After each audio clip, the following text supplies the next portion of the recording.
here. In between these two bits. And we've just crossed 12 hours. This is a 12-hour stream. This does not feel like I've been streaming for that long. But okay, sure. And I've only taken one break in this. I could totally do 24-hour live streams. Not really. That is a joke. Well, I could try. Half a day. Yeah. I mean, I did take.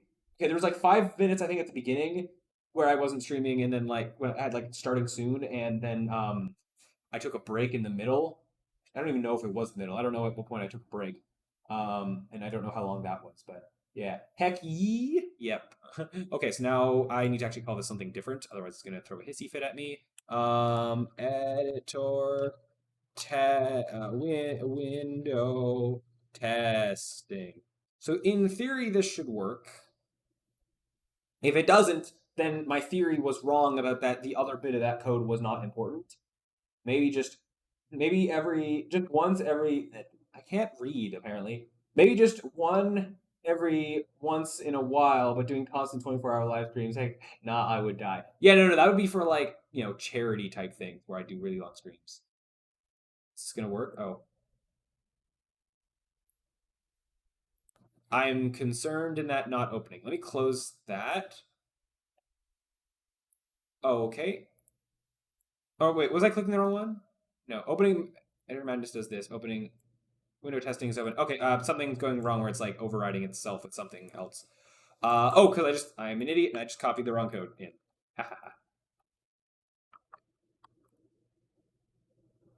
And actually, I don't need this, so I have inheriting from editor window, I guess.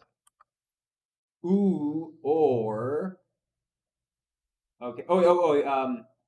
Or maybe a 24-hour challenge, and you try to make a game in under 24 hours.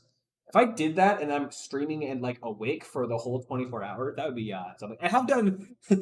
That'd be interesting. I could try doing that, sure. Or 24 hours to make 24 games, make one game every hour. But no, hello. Wait, is this working? Is it because the hello is coming from a custom property drawer. Am I not? Am I right? Oh wait, no, it's not. I think it is. Okay.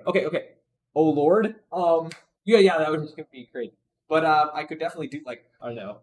I did a charity live stream. I mean, there are YouTubers out there making a game in 10 minutes. I mean, it's possible in theory, depending on how many assets I steal from myself for my own like past projects or something, or like how much I have to make from scratch or whatever. I mean, considering we spent like how long just trying to make an editor thing show up, if I had to deal with this in the middle of make a game really fast, that would be a concern. But it's also a learning experience or whatever. But also I completely I did mention that hello being there is showing that this should be able to work. So now as more testing of this idea thingy. Oh wait, where's the property drawer? So in my data, this is here. This is from the property drawer. So that means testing this to hello world, having whatever else I want. Let's go like editor or GUI dot, I don't know, a button real quick. Drop down button. I don't know what I can actually no, something that doesn't want to make. Let me just go. Just a second label field. Label field position. I don't need to be doing this testing. I already know that's working. I don't know, having a second thing just to test that having multiple things. And let me put a space in there too, just to test something that's not a text field that I can do real quickly. Layout dot space. If this works, this is great. Oh, didn't have a semicolon. Okay, if this shows up, that is fantastic news. Please. That's not a problem. It's on top of each other, but that's okay. So now I need to see how much can I delete before this stops working to test my theories of I'm pretty sure I do not need this other class to start off with. And then I do not need a reference for it here. So if I get rid of this, reaction when you see the screen.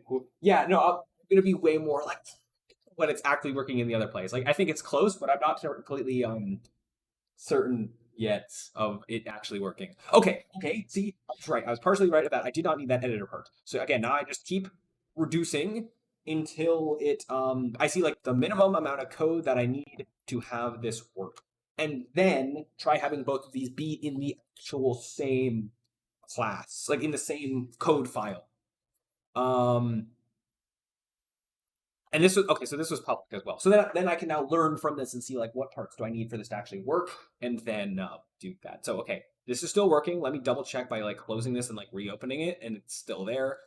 Beautiful. So now I have the question of what the heck is different now from when I started this? This is one line effectively. What is the difference between this and my version of having what was supposed to be this? If I'm not mistaken, like this should be the same as this, relatively speaking, but apparently it's not, which means that the code written is correct, I guess. Oh, that is thunder. Fun. I hope I don't have a random power outage. That was you created an entirely new editor window. That I did. I did. That was on purpose. In this, like this is making a different editor window here. That's what that was intentional to do something in a different space, to like away from all my other code, just to make sure nothing there was fiddling with this. That's what's different. So that's what's different, but I should be able to still have so this like not being formatted correctly, I have dealt with in the other one, I think. Maybe I don't. Maybe it actually is going to like the wrong place on the screen. No. Sorry. Backing up. It's not that it's drawing, but it's not drawing it successfully, or it's drawing it in the wrong place on the screen. We've been getting error messages this whole time. So it hasn't worked at all because it's just been doing error messages because of the whole, for some reason, the whole not getting the serialized object and then like not finding the property. So it's not drawing it at all in the other place because of red line error stuff. So when we did this find property was, I believe, yeah, it was being null because it wasn't finding the property. So let me just do one more bit of testing, in that I just want to make this more similar to what I had in the other place. I want to have both of these in the same Unity file, or same C# script, that sort of thing. Oh, that is more thunder. I have no idea how much it's being picked up by the microphone, but oh, and I just saw lightning. Whoa, cool. What? It's more lightning. What? Okay, cool. I was seeing lightning. That was cool. I guess. No, I thought not seeing the lightning, but seeing the sky go bright from lightning, I guess. Yeah, as I said, if I randomly have a power outage, then that's the universe telling me to stop and go to sleep. But try again tomorrow. But no, what was I just doing? I was in this editor window. I have this and I have this. These two are different things. Going over to here. But yeah, this starts to have problems because it can't find the thing. But right. Oh, let me back up. This was working. Oh, don't want that to be full screen. This I can get rid of. So now we have, in a second, waiting for this to update. Okay, so now we have both of these in the same thing. So all we needed to get this to work, so ignoring the fact that this is just to make the editor window, so that's dealt with. Ignoring this, okay, so what are the elements that we have here? We have a class that has the data. So in this case, I have an enum. Maybe I make this even more similar. You know what? Let's make this even more similar. Just further test. Maybe it's because number isn't in the class, so maybe the number enum isn't serialized or something. That could be a theory. Let me basically throw this in here. Here's what I'm going to do. Get the enum to exist in this window. If I can do that through all the different naming of things. So in terms of how similar this is to this, I mean, I should be able to just, actually, I'll keep the name being my data just so I don't change anything with naming things. Number. Actually, I need to know the name of the thing in here before. Well, my field. Oh, this is definitely different. Okay, I had a misconception. That's part of the problem here. Okay, here's what was different. This thing's version of my field is the equivalent of my version of number. So when I was going search this find property data, I was assuming that it was the equivalent of this thing being called data, which it's not. That's different. Okay, so that's part of what we're missing. So maybe the new serialized object part is working. I just had the wrong thing in here. Okay, so let me back up a second and not have any of this.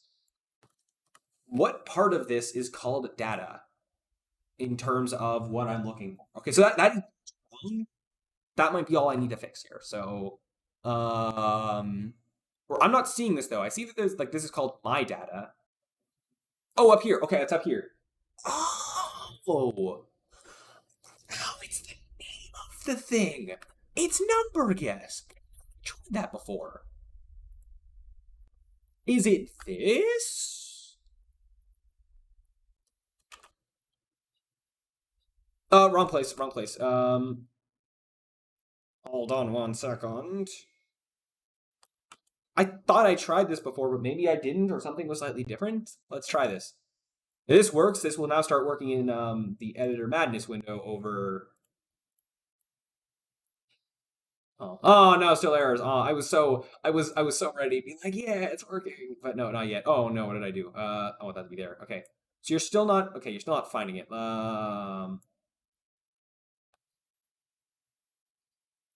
Yeah, okay. I thought I was close, but I think I'm in the ballpark. I'm like, I am so close to it's being done. Are there things that maybe need to be public that aren't public? So let me backtrack again and just continuing to do the thing I was just about to do, but then stopped doing because I thought I was so close to it being solved. Which is I want to in the other window where there's nothing else, there's just the it being blank. I want to get this to show the number the drop down. This might then be easier just because there's not all the other clutter of everything else going on. It might be easier for me to finagle this into working. So to get this to match this, first, and actually I copied this. So the name of the things will be different. Numbers, for this to be randomly different. No, number guesser. Just I need these to just be different, so it's not being like we have two of the same class. That's a problem. Numbers, number guesser. I guess this being the same is fine. I think numbers. Okay, so just for the sake of this being different. I think I know the problem. I'd be glad to hear it. In the meantime, waiting for you to type, I guess. I continue to do this. So what was I just doing? So I want basically my data. This. So I basically now want to swap out my data for number guesser. My data. So your number variable is just that a variable. This. So maybe it's not finding it or something, but it's still not. It's not finding the class. I think it's failing to find the number guess because it was. That's I think the error message as opposed to just drawing something blank. Might be wrong, but it's not a property. In order to have a property, it has to have getters and setters. I think enums have that to some degree. This is an enum. An enum is a variable that can be displayed. I believe. Let me test this. I could be wrong. I could be wrong. But what I was just trying to do is just have so now replace all instances of my data for number guesser. But I can still leave the name of this being data. Actually, I think it's just there then. And then I would just to make sure. Get this out. Now it's not going to draw the thing properly. In fact, I think. Oh yeah, okay, didn't do that there properly. Custom in order to set it properly, in order for it to be a property. Okay, maybe I'll experiment with doing that in a second. Let me finish this idea, I guess. Okay, so number guesser also needs to replace this. So now this will still draw the text. It's not going to draw the field, I think, but it should at least not get an error message. Or let me go back to Editor Madness and comment out the one line that because this is going to still give me editor messages, error messages because I haven't fixed it yet. This is taking a while. Oh, here's a good link for you. The difference between a property and a variable. I will look at that in a moment. Let me close Editor Madness and open Editor Window Testing. Okay. Okay, so got part of this working. Okay, then you might be onto something, and you might be correct. So let me now. Okay, so here's what we got now. Is this is finding. Oh wait, we're. This is called data. So if I called this number guesser, like the way my naming scheme, let me just kind of make sure that this is going to work. Because maybe it should be this with like a space or something. Let me just test out that part. Okay. Just that I suspect that would work, and it still seems to be. So now let me try basically replacing my CSS or stuff, or that's kind of what it's not actually that, I guess. So my this with this. This shouldn't. Oh, names of things are different. Oh, because I pasted it in the wrong place. Let me just test this real quick.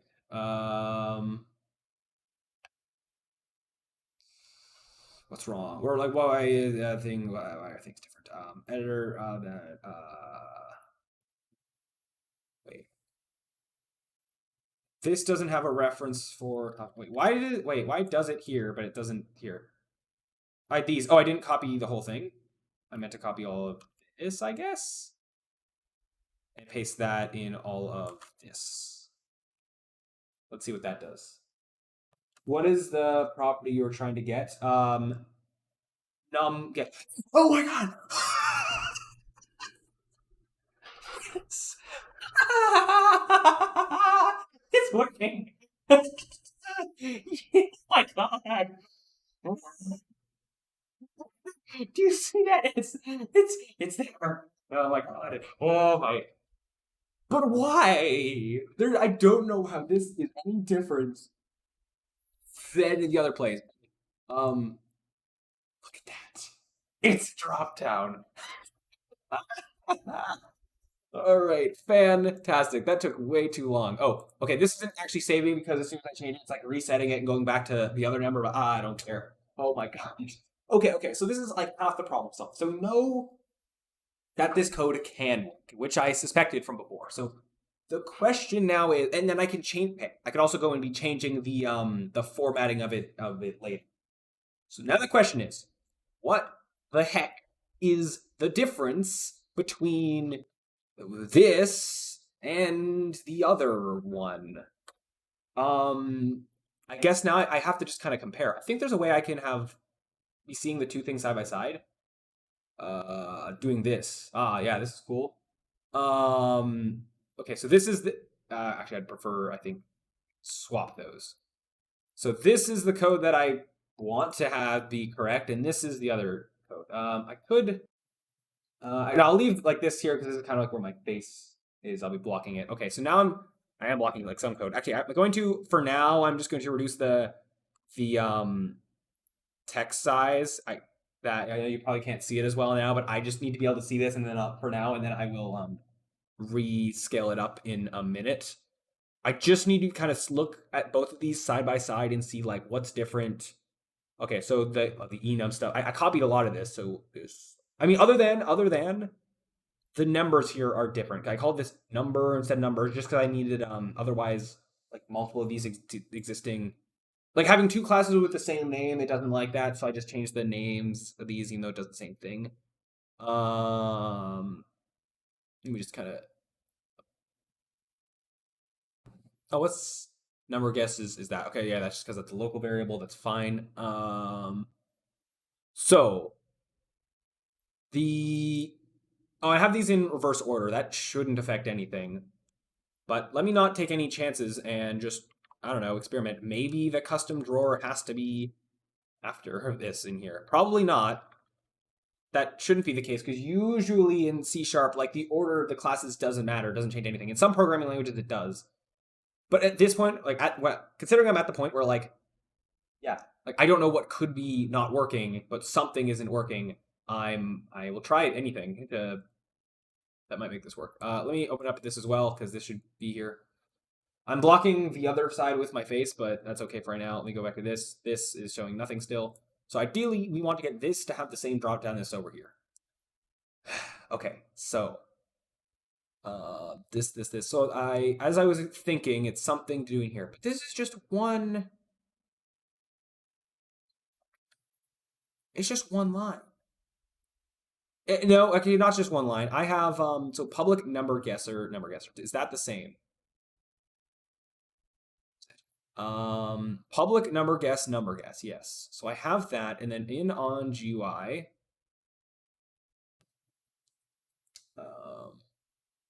Over in case 5, I guess I now bring this part back. Is there any difference that I'm not seeing other than the lack of an ER between this line and this line? So editor GUI layout dot property field new serialized object this dot find property number guess bracket. They're the same, but wait, so okay, so there could be something else with the inspector stuff that or with like some of stuff up here down here that's also messing with this. It shouldn't be. It should be pretty independent of each other. But let me just I don't know, look a little bit around, look around a little bit more to see what else I could be missing here. So type of number guess my property short.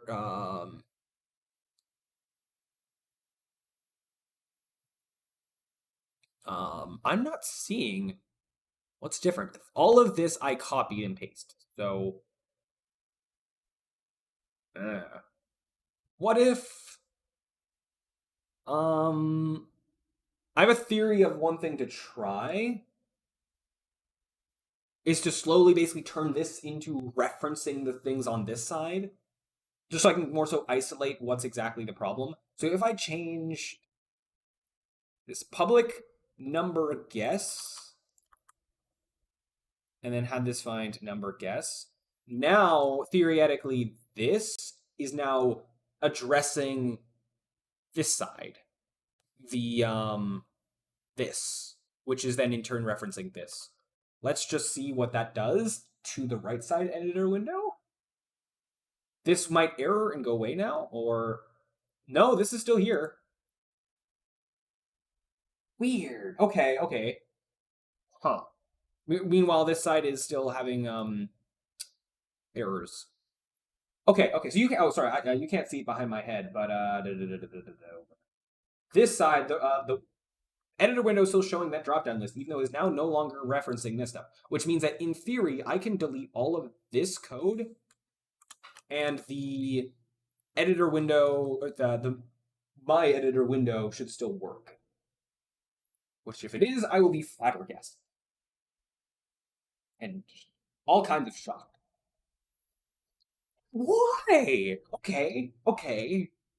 But we're getting somewhere though. Like that's the thing. I think we're making progress in terms of just figuring out what the problem is. I'm not just sitting here twiddling my thumbs. I am debugging and figuring stuff out. So I still can't change the number, but I know why that is. That's just because it's refreshing it every time. As soon as I set it to a different number, it's like setting it back. But that's the same thing as like when I was doing the calculator, getting the numbers to change there. So I can deal with that part. That's a whole separate issue. It's a lot more easily fixable. But okay, fascinating. You posted a thing. Let me. Okay. I would still definitely suggest looking up getters and setters because those are how you, I guess, create a property when a variable is just set like x equals 5, it's called referred to as a field, but when you use getter and setter, it's considered a property. This might not be entirely accurate, but it's something along those lines. Getters and setters are also useful validations, which is very useful. Yeah, I'm familiar with using getters and setters as validation things. I've done that before, mainly in classes, when I've had to do that a whole bunch. But yeah, in this case, I think now that we've tested that, it's not the well, it wasn't. So it's none of this is the problem, which means that all this stuff is set up correctly in terms of getting this to work. Which means and then we know that this line is the same. So I'm thinking now that there's a problem with something else in the GUI thing, and I'm going to experiment with that theory by commenting out literally everything from the on GUI thing, except for, I'm not going to delete it because I still need this, and I'll be bringing it back, but commenting out everything except for the one line in question. So actually, I'm going to go to here. This shouldn't be doing anything. It's just a separate function that's now never being called. But now if I basically copy and paste this, I'll just kind of put it at the top so it's like the only thing that is being called. Because I wonder if maybe it being inside like a switch statement or something along those lines could be something. Yeah. So this now, all this. Okay. So that's interesting. That is very fascinating. So it's working on this side now. Um, which means that this may have been working the whole time, and it's actually now actually one thing that's interesting is that these both sides. Oh, you can't see both sides of the both sides that of both of these better windows that I'm testing. I guess I could bring this one over here. I'm not doing anything with the game window right now, but this one and this one are both referencing the exact same enum, which means if I changed one, in theory, both of them would change. So that's something fascinating. But so that means okay that this actually may have been working a long time ago when it was looking like this, and it was something with so it's something with all this that's breaking it. Weird. Why? How? How anything? Okay, so that means now I guess what I do now is slowly comment this section by section until the thing starts breaking again. That's my what I'm gonna do now. So let me just try having or hold on, let me actually bring back what I was just doing at the, that being commented at the end. Let me go back to this being the Twitch stream. Okay, so yeah, over 12 hours, 12 and a half hours now. We will get this. I am so close. I can taste it.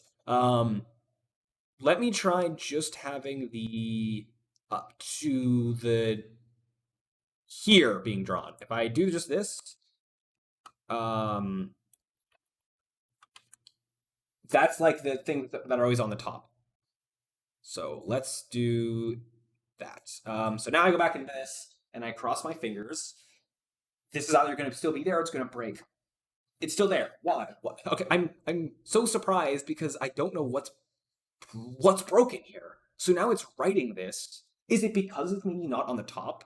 Does that break it? So I have it being written as the first thing. If I have other things and now draw it at the bottom, does it still make the drop? I guess we're gonna find out. I'm so confused, so confused. But yes, obviously, like it's not formatted correctly. That's like a whole nother issue that we will get to in due time. But it's still working. Okay, so we just continue. We keep uncommenting this section by section until it breaks. And apparently I can't make any assumptions anymore because assumptions I keep making are like, there's no way that this part is causing the problem. Those might be potentially still causing the problem. Okay, so this is still there. So is it to do with it being inside of a? Oh, and I also want to keep. It could be also having to do with where it is on the line. So I'm gonna keep moving it down bit by bit. Uh-huh.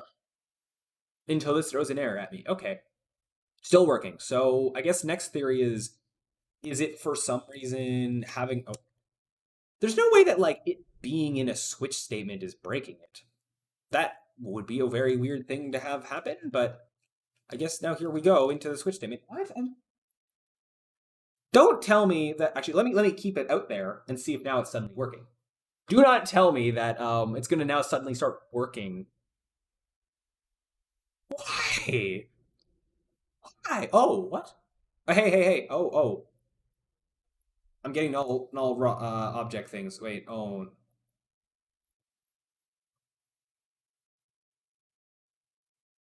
Is there something else in case 5 that is... Oh, because I still have this. I still have the original thing before I... Those are the same lines. They're the same lines of code. Fascinating. Okay. We can figure this out. So,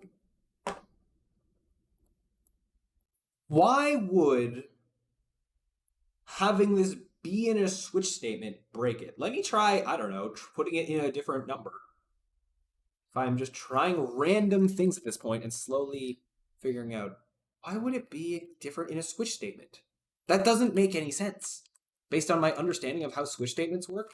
Unless, I don't know, I swear, if I have to now then convert this all to if else statements, I mean, I can, I don't want to. Okay, so now it's in, I put it in area one. This is breaking me mentally. Is it there's like I keep making theories of like it'll break now, and it keeps not breaking. Um Putting it under everything? Why did it get five? Why? Under what? My brain is oozing out my ears right now. I'm okay. I'm so confused.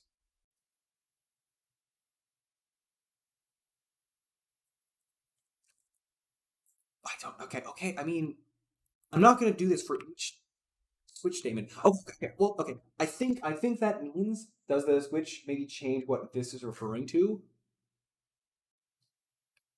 Interesting theory. I'm gonna try putting now this at stage two.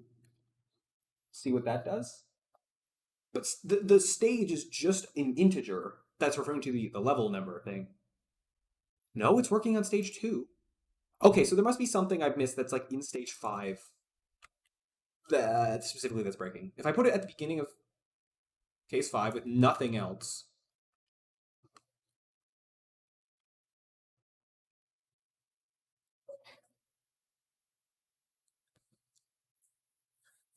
Okay. Um, on stage five.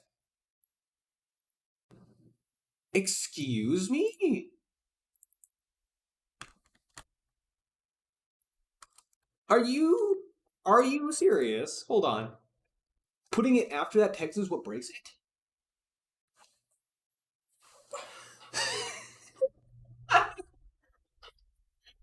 Why is it working now? I should be happy. I'm just confused and concerned and this is what I was trying to achieve. What breaks it? Oh, anymore. This is the same as this. I uncommented this earlier and it broke. Is there something different between these two? I'm done. I see what the problem is.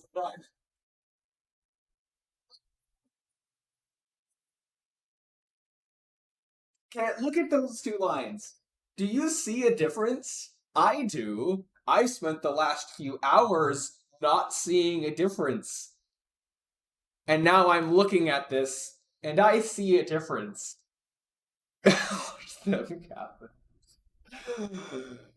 The source of all of my pain and misery of the last however long I've been doing this, not the whole 12 hours, just how long I've been trying to get a drop down menu to appear in the editor window, has been because this capital N should be a lowercase. My God.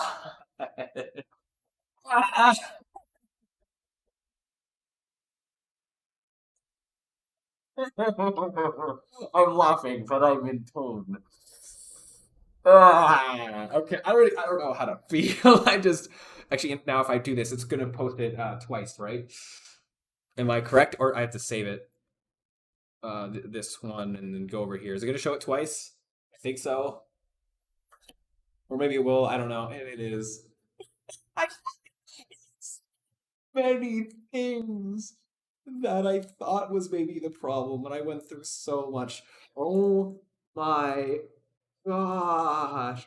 All I had to do was okay. I mean, at first I was having problems. Okay, to be fair, at first I was having problems with just doing the whole new serialized object and all that. I was having problems with that before, but it was the moment when I got to this page, this specific forum, and I copied this line of text and these when I the first time that I would have tested that, that is when it should have worked if I had just had the right name there. Initially, I just had the word number because I thought it was referring to. I had the misunderstanding that it was referring to this, but in actuality, what is it referring to? Oh, find property.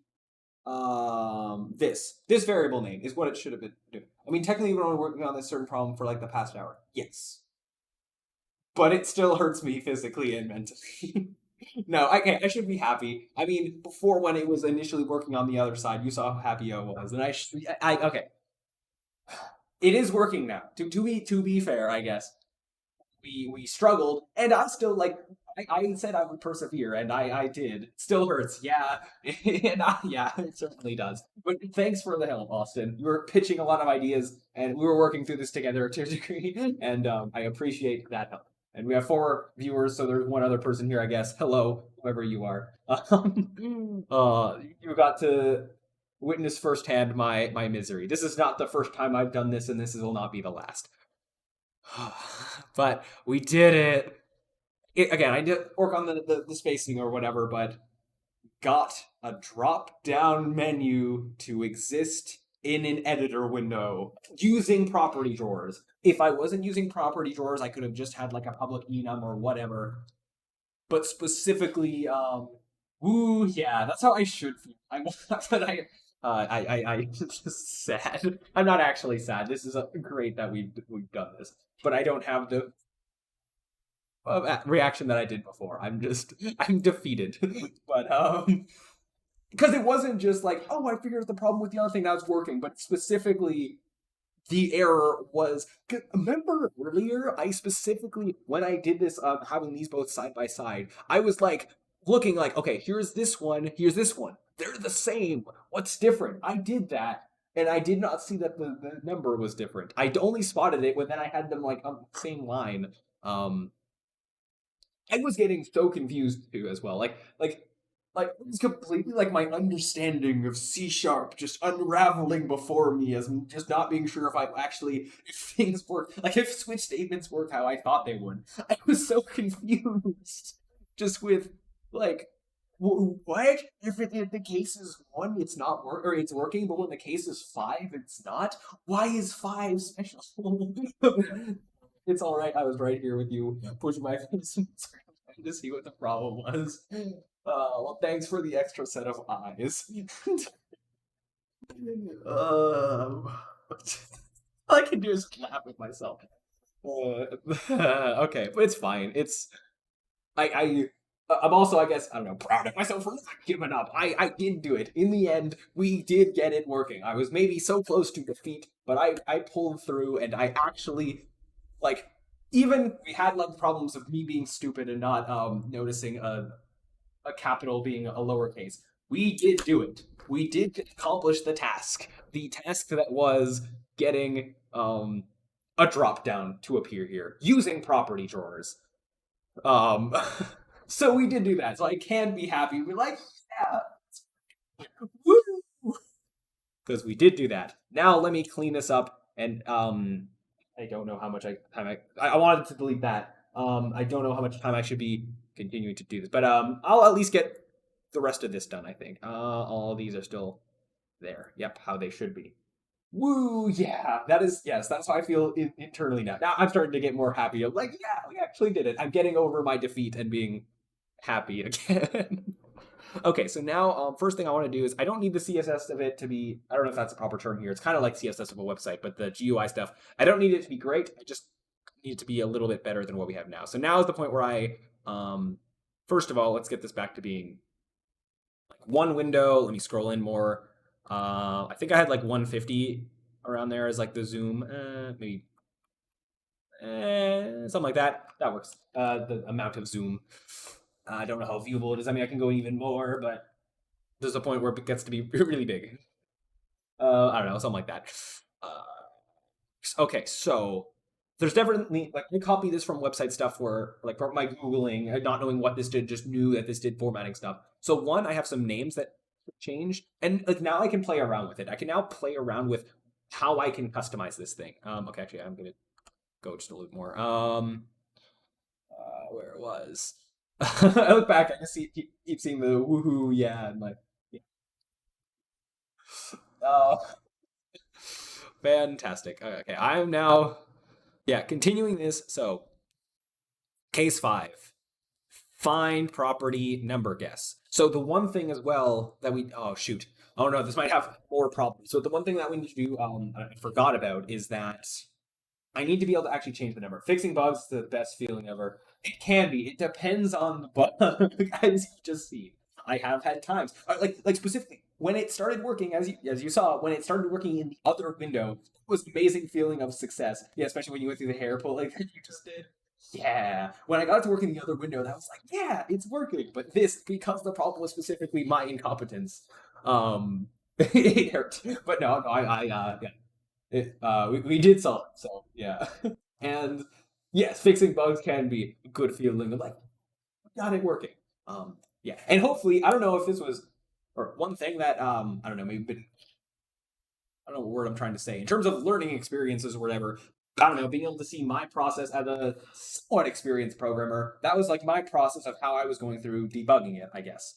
Like breaking down the problem into smaller steps, basically starting to remove my assumptions where I'm like, I'm confident that this part should be working and this part like does what I think it does, but starting to remove those assumptions and testing it just to make sure. Because it turns out no, it wasn't actually working like how I assumed that it was or whatever.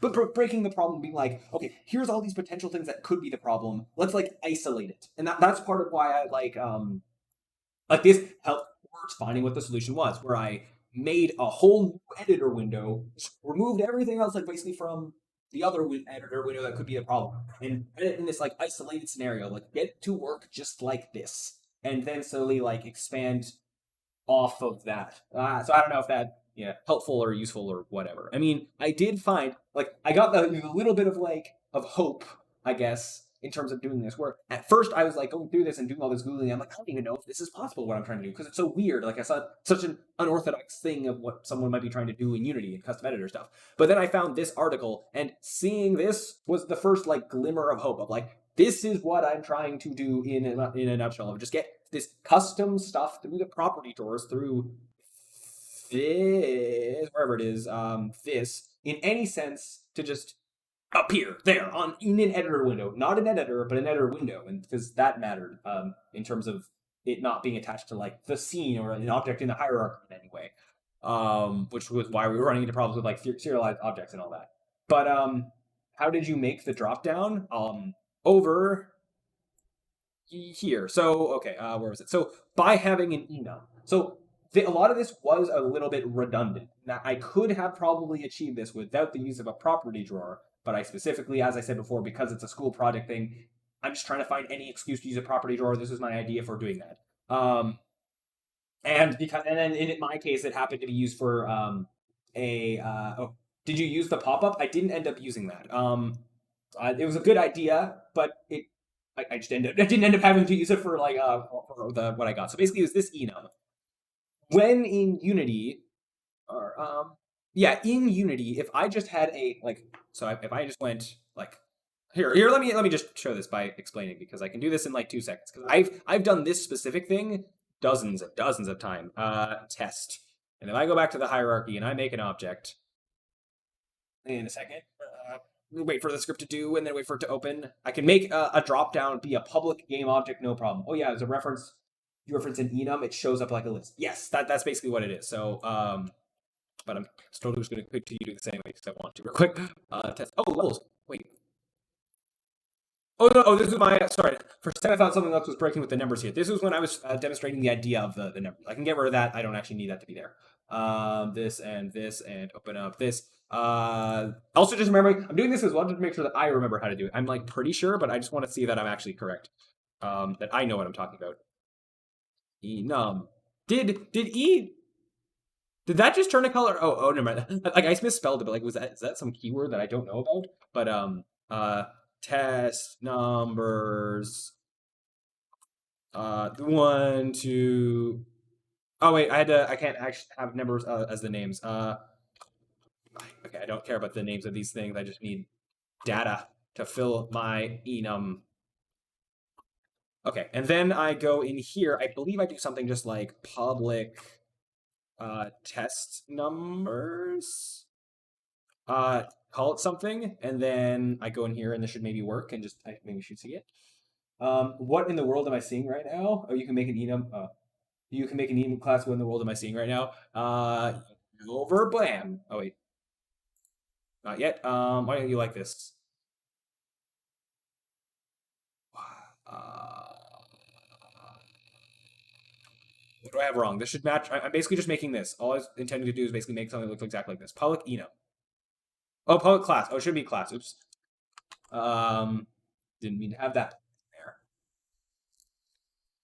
So making the enum thing and then having look, bam, da, enum thing, a drop down list. So essentially, all I had to do was just so public enum, the name of it, having all of the data, and then in your actual class where you'd be writing all your, get the player to move and all that sort of stuff, you can have public name of the enum and then whatever you're calling the variable name. So I mean, if I were to properly name this, I personally usually would name something like this, where this is all capitals, this is the name of this, and then the name of the thing I have the same thing without a capital, because then it kind of gets that capital back in Unity.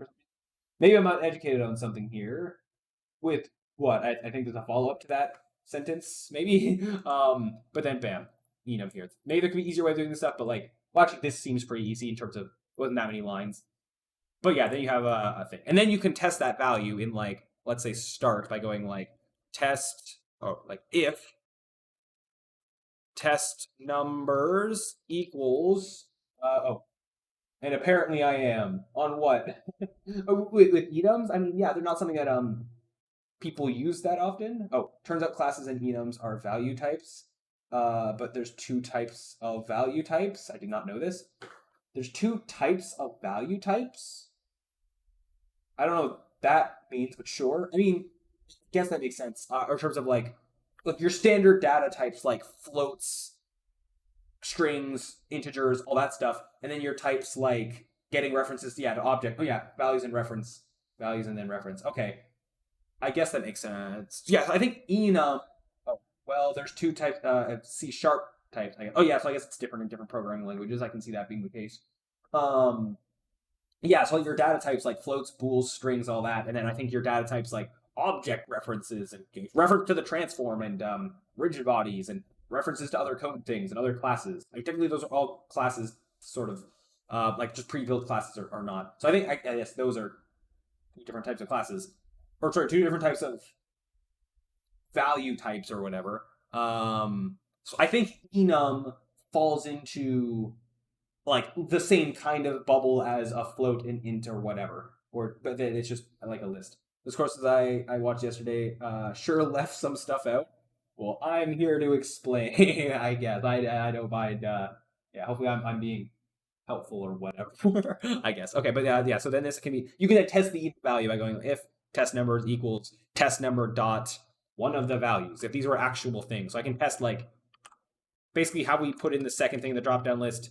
Then do stuff. Oh, in a second. Do stuff. This is the programmer way of testing things. Well, I put like a print statement in there or whatever, but and this would only run like that was I put that in start, so that wouldn't work unless I hit play. But then I could have something have it depending on what I do here. And there's parameter modifiers. There's so much to learn. Oh yeah, that's crazy things.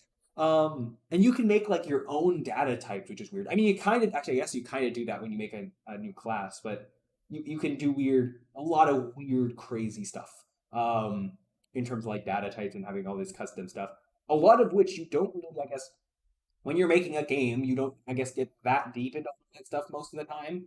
I guess it depends on what game you're making. If you're making a game with an artificial intelligence thing that does crazy things or whatever, then sure. But if you're making just like a 2D platformer, if you're making Super Mario Bros. In Unity, you don't usually go that deep into that level of complexity, I guess, unless you choose to. Like, there's always, I guess, different solutions to problems, I guess. You can do the more complicated way or the more simpler way. I mean, that's also if you were to make like a custom level editor and stuff like that, you start to get into that really complicated like data manipulation sort of stuff with really crazy stuff. But again, I haven't dabbled too much in a little bit, but not that successfully. All right, I guess enough testing around with this. Let me get back to. I want to finish. I will not be ending the stream until I finish getting this data that drawer thing to work. Getting this finishing working. So because I just realized that there's another partial problem with this that I have to actually be able to change this number because right now it's basically redrawing it every frame and resetting the number. I should be able to do this, so we won't be that hard, but I might be speaking too soon when I say that. So in with these other numbers, when I changed what they were, okay, so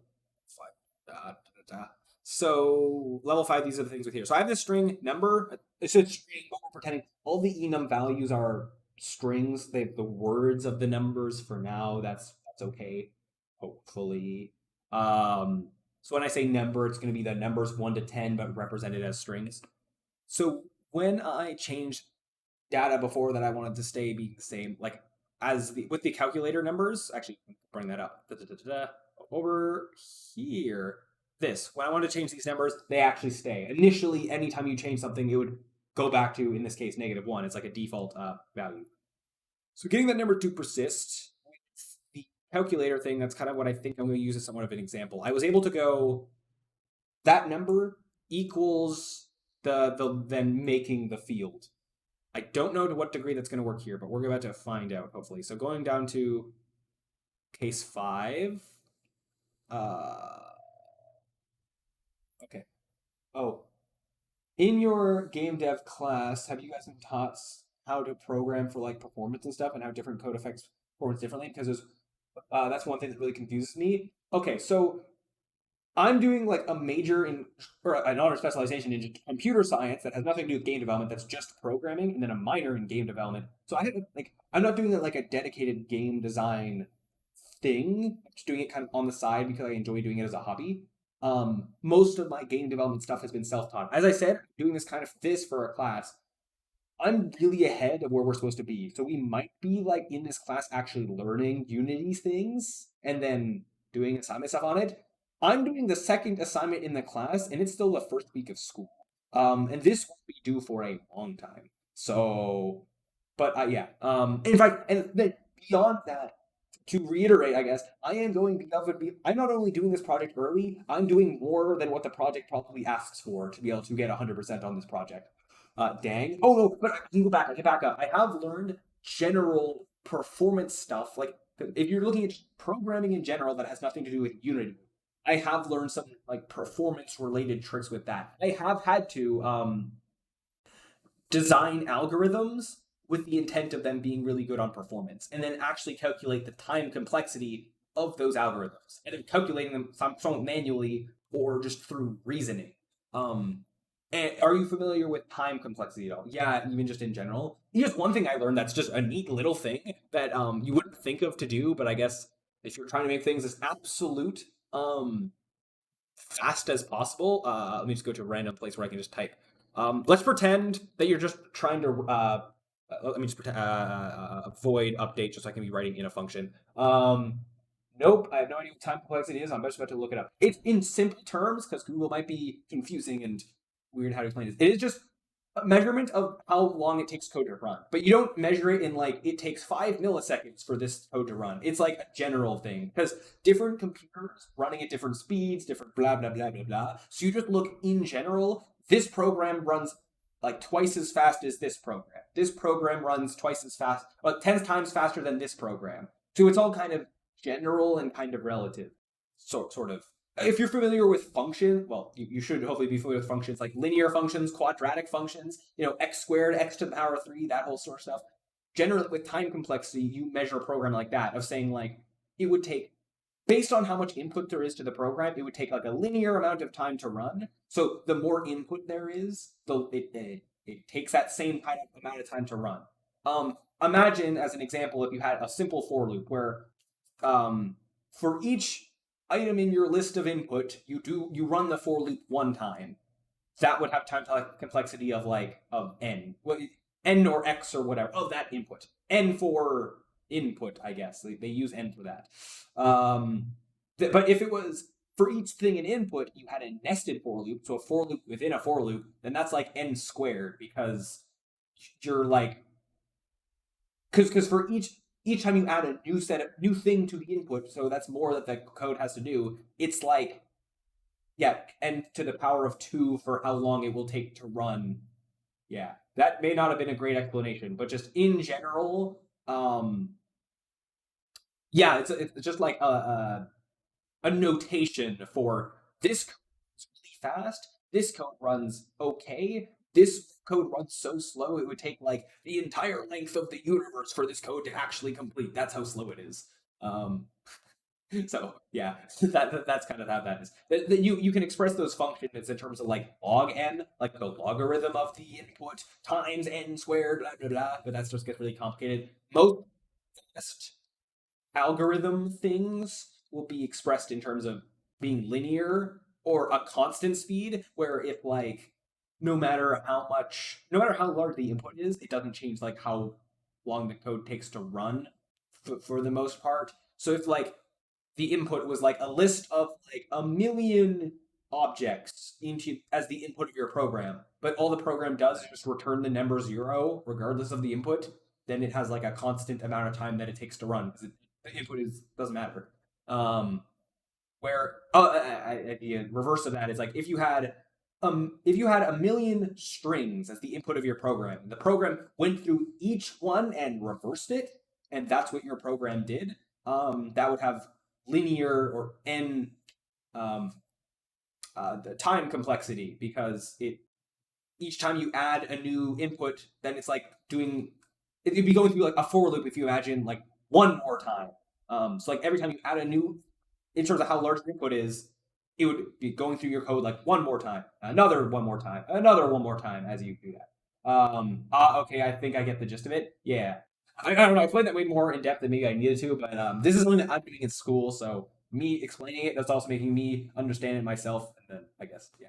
Um, and then also you tend to like there's a lot of information with time complexity that you tend to just like brush off because it's meant to be a very general thing. Like generally you just kind of almost round, not really rounding, but kind of rounding to like n squared, n to the power of 3, n to the power of 4, log n, like simple math functions where it's like just like n to the power of something or like something done to n, and usually no like plus 2 plus 5, none of that, basically just like n and some other numbers with it. And you can have like 1 over n or like I don't know, 2 to the power of n. Exponent is kind of different in that way, but yeah, that's time complexity. Does time complexity depend on the computer programming language, stuff like that? No, and it's designed not. Programming language, no, well, no. Programming language. Okay, it's I guess treating it almost as like the after it's compiled, like when it's running. So I guess it wouldn't matter on the programming language. Eh, but sort of. I might be completely wrong in that, but depends on the computer. No, it's designed not to. So rather than saying it takes 4 milliseconds to run on this computer, 6 milliseconds to run on this computer, 8 milliseconds to run on this computer, it just in general says it will run fast. Okay, like this program is fast, this program is slow in a very like general sense. But it is it's general, but it's still useful. It is useful to know that a program will have a linear time depending on the internet, or a linear time depending on the input versus a quadratic time depending on the input. That is useful information. And getting it like as low as possible is fast. And then actually that's another thing is that sometimes even though the program is like super fast, that isn't always okay. Usually it is a good thing, but usually the faster it is, sometimes the more complicated it is to write. So there's a trade-off there in terms of like the code looks simpler, but it runs a little slower, or it maybe might be less prone to bugs or something like that. But yeah, because definitely if you're trying to design something that's like super extremely fast, sometimes that gets really complicated in terms of all the nitty gritty stuff you're doing. But then in terms of general performance stuff, okay, very generally with performance, like having lots of nested for loops is bad usually. If you can have less for loops, I'm saying for loops as a general thing. Loops in general, for loops is I don't know, a common type of loop that I'd use in that example. Having a lot of loops is bad because you're repeating code a lot. Having a lot of recursive function stuff can be bad. I mean, sometimes it's a necessary thing. Not that you can never do it, but that makes it slower comparatively. That's repeating through a for loop like 10 times versus repeating a for loop a million times. That's a difference. So that would slow things down at a certain point. Here's another thing. Doing in terms of doing math, adding and subtracting is like really fast math that a computer can do. Doing multiplication is slower for a computer to do. Doing division is even slower, which makes a really weird thing where if I wanted to have let's make not float, 'cause I'm going to deal with floats here really quick. This is a weird thing that yeah, just is a thing. If I had like just float a equals so if I wanted to multiply two numbers together and I went like a is 2 times 4 or something, that being 8 or whatever. So multiplying is fast or whatever. If you go to divide, if I say 2 divided by 4, no, let's go 4 divided by 2. A computer dividing, it's slower comparatively. I mean, it's all like really fast for a computer, but it's comparatively a lot slower. It is faster to, instead of going 4 divided by 2, go 4 multiplied by 0.5. This is a lot faster for a computer, comparatively speaking. Multiplying is like always faster than division. So multiplying by a decimal is faster than dividing in terms of performance. That's a neat little thing, I guess. Like it usually won't really matter that much. Like if you're trying to make things as absolutely fast as possible, then you could do this sort of stuff. But usually, like you don't really need to worry about like having it be this optimized. This is just a little trick thing I learned. Another crazy thing. I don't know if you're familiar with the concept of bit shifting, which is when you have all the number, like a number like 4 represented in binary. 4 in binary is 0, 0, 0, 0, 0, 1, 0, 0, right? Yeah, it's just 1, 1. That's 4 in binary. If you bit shift, you just move everything over by 1, and then zeros on the end will kind of get dropped off. So that would make it 0, 0, 0, 0, 1, 0, 0, 0, which is 8. So bit shifting is moving all the numbers over. If you notice, when I bit shifted 4 by 1, like I moved all over 1, it made it 8. That is double 4 because that's how binary works. So another thing is that doing bit shifting for a computer is extremely fast, even faster than adding, I believe. So if instead of multiplying by 2, you just bit shift by 1, that does the same thing as adding or as multiplying by 2. So that's a weird, crazy thing. I think in C#, bit shifting is this symbol, I think. Except you have to do it by like an integer. So for bit shifted by 1, this will make a equal to 8. I believe that's how this is. I don't know. Can you do it this way and that'd be bit shifting to the right? Maybe? That would divide by 2. Oh, that's another way of dividing by 2, I guess. That'd probably be even faster. But in terms of making things as fast as possible, there's other tricks like this. Like there's probably certain ways of like to multiply by 3 really fast, multiply by 4 really fast. Actually, I think multiplying by 4 would just be bit shifting by 2 or something like that. But yeah, those are just neat little random things that I've learned in classes that if you were actually writing a program and trying to be efficient, you wouldn't usually do this stuff. I guess unless you're trying to make it as fast as humanly possible, sure. But yeah, this is random. What other random things do I know? I know some other things I just can't remember off the top of my head. Oh, stack frame. Okay, so other random thing. If you write a function, this is actually probably a good thing to know. Is that just a general thing that if you have a long program that's going to be running for a while, it tends to make it slower, I guess. Yeah, if you have a function, funct a, and then you have this usually is more of a thing that you do in Unity more than like you wouldn't really. I don't think really do this like Python or something like that. I don't know if you even can do this in Python. If you have two functions, and let's say they do whatever, but at some point in function A, you call funct B. This is okay. You do this all the time, I guess. But then if in funct B, you decide to call funct A, not only does this would loop forever, but let's say you have a way so that it doesn't loop forever, like it ends up finishing or something like that. This is bad usually to do because this starts using up a lot of memory for reasons that have to do with the same reason that recursion over and over eventually starts using up a lot of memory. But having like this kind of what is effectively recursive function calling itself that calls itself that calls itself. I am guilty of doing this before in Unity specifically. With programming, I think like usually like maybe like a character shooting a gun or something with a cooldown. I would make this like an I enumerator, if you're familiar with, I don't know if you're familiar with this, but is that what the first while loops looked like? Maybe, I'm not sure. Kind of. Actually, so you see how, like, well, code has the line numbers at the side. Early programming languages would have a go to function. So rather than like a thing like this, it would be like go to line. So go down, da da da da, go to line 10, and it would go up here, da da da da da, go to line 10. And but then having like an if statement kind of thing to wait, be able to exit it. Like if this is true, go back to line 10. If it's not true, then continue. Or go to line 15, or just continue, or something like that. That's how early programming languages kind of did. That's how assembly code still does it. It's these go-to lines. But then you can use that stuff to kind of abstractly make a while loop and a for loop depending on the conditions that make you jump around. But anyway, so this doesn't have void then.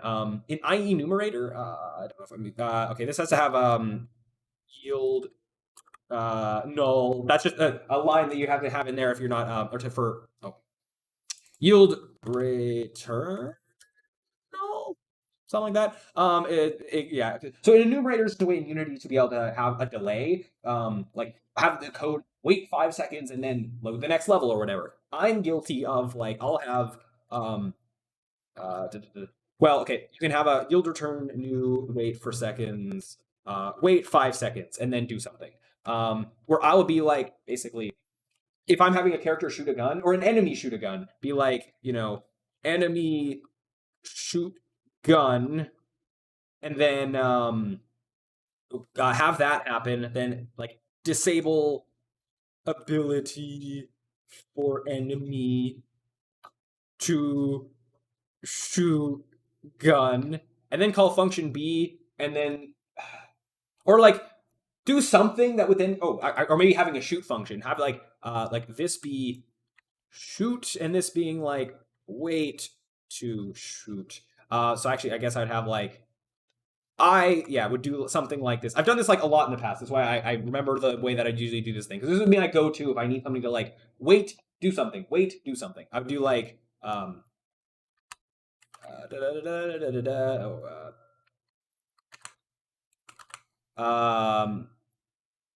or something like this, and then so something like this. This is what I'm guilty of doing, and this is bad to do. Like and then in start this loop of stuff happening. So it'd be like enemy shoots the gun, wait 5 seconds, shoot, and it runs in this loop of going back and forth between functions. In like while loops of looping, that's totally fine. For loops looping, that's totally fine. It's just calling a new function, calling a new function, calling a new function, when these functions aren't ending, that's bad. That uses up a lot of memory, and yeah, that's a problem. In terms of like RAM or that kind of temporary memory that's used up when you're like running in the middle of running programs, it uses up a lot of that. So doesn't use up like file size memory, but like the RAM kind of stuff that continuously goes higher and higher, because it basically is making a bunch of like stuff that it's never going to use again, because these functions aren't finishing so much of data that's just like sitting there that's then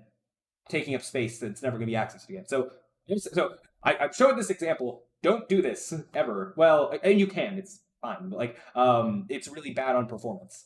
So if you're trying to do something that's really good on performance, don't do this ever. I learned recently, not recently, like a year ago, after doing this for years, that this was apparently a really bad thing to do. And you'll maybe learn why in like classes at some point.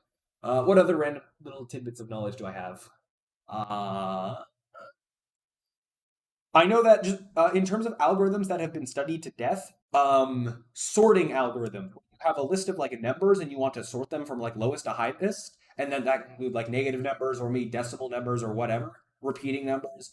That problem is the problem that's been like studied like the most in like all of computer science. Not really, well, probably like, yes, in terms of making that as fast as possible. And there are all these different algorithms that I've had to memorize in school, of these different algorithms that you can make that have certain pros and cons to them. I've tried my luck with sorting so many times. Yeah, there's again a slow way of doing it that can be easy, like with like double for loops where you just keep going over and over. What's that called? What's that?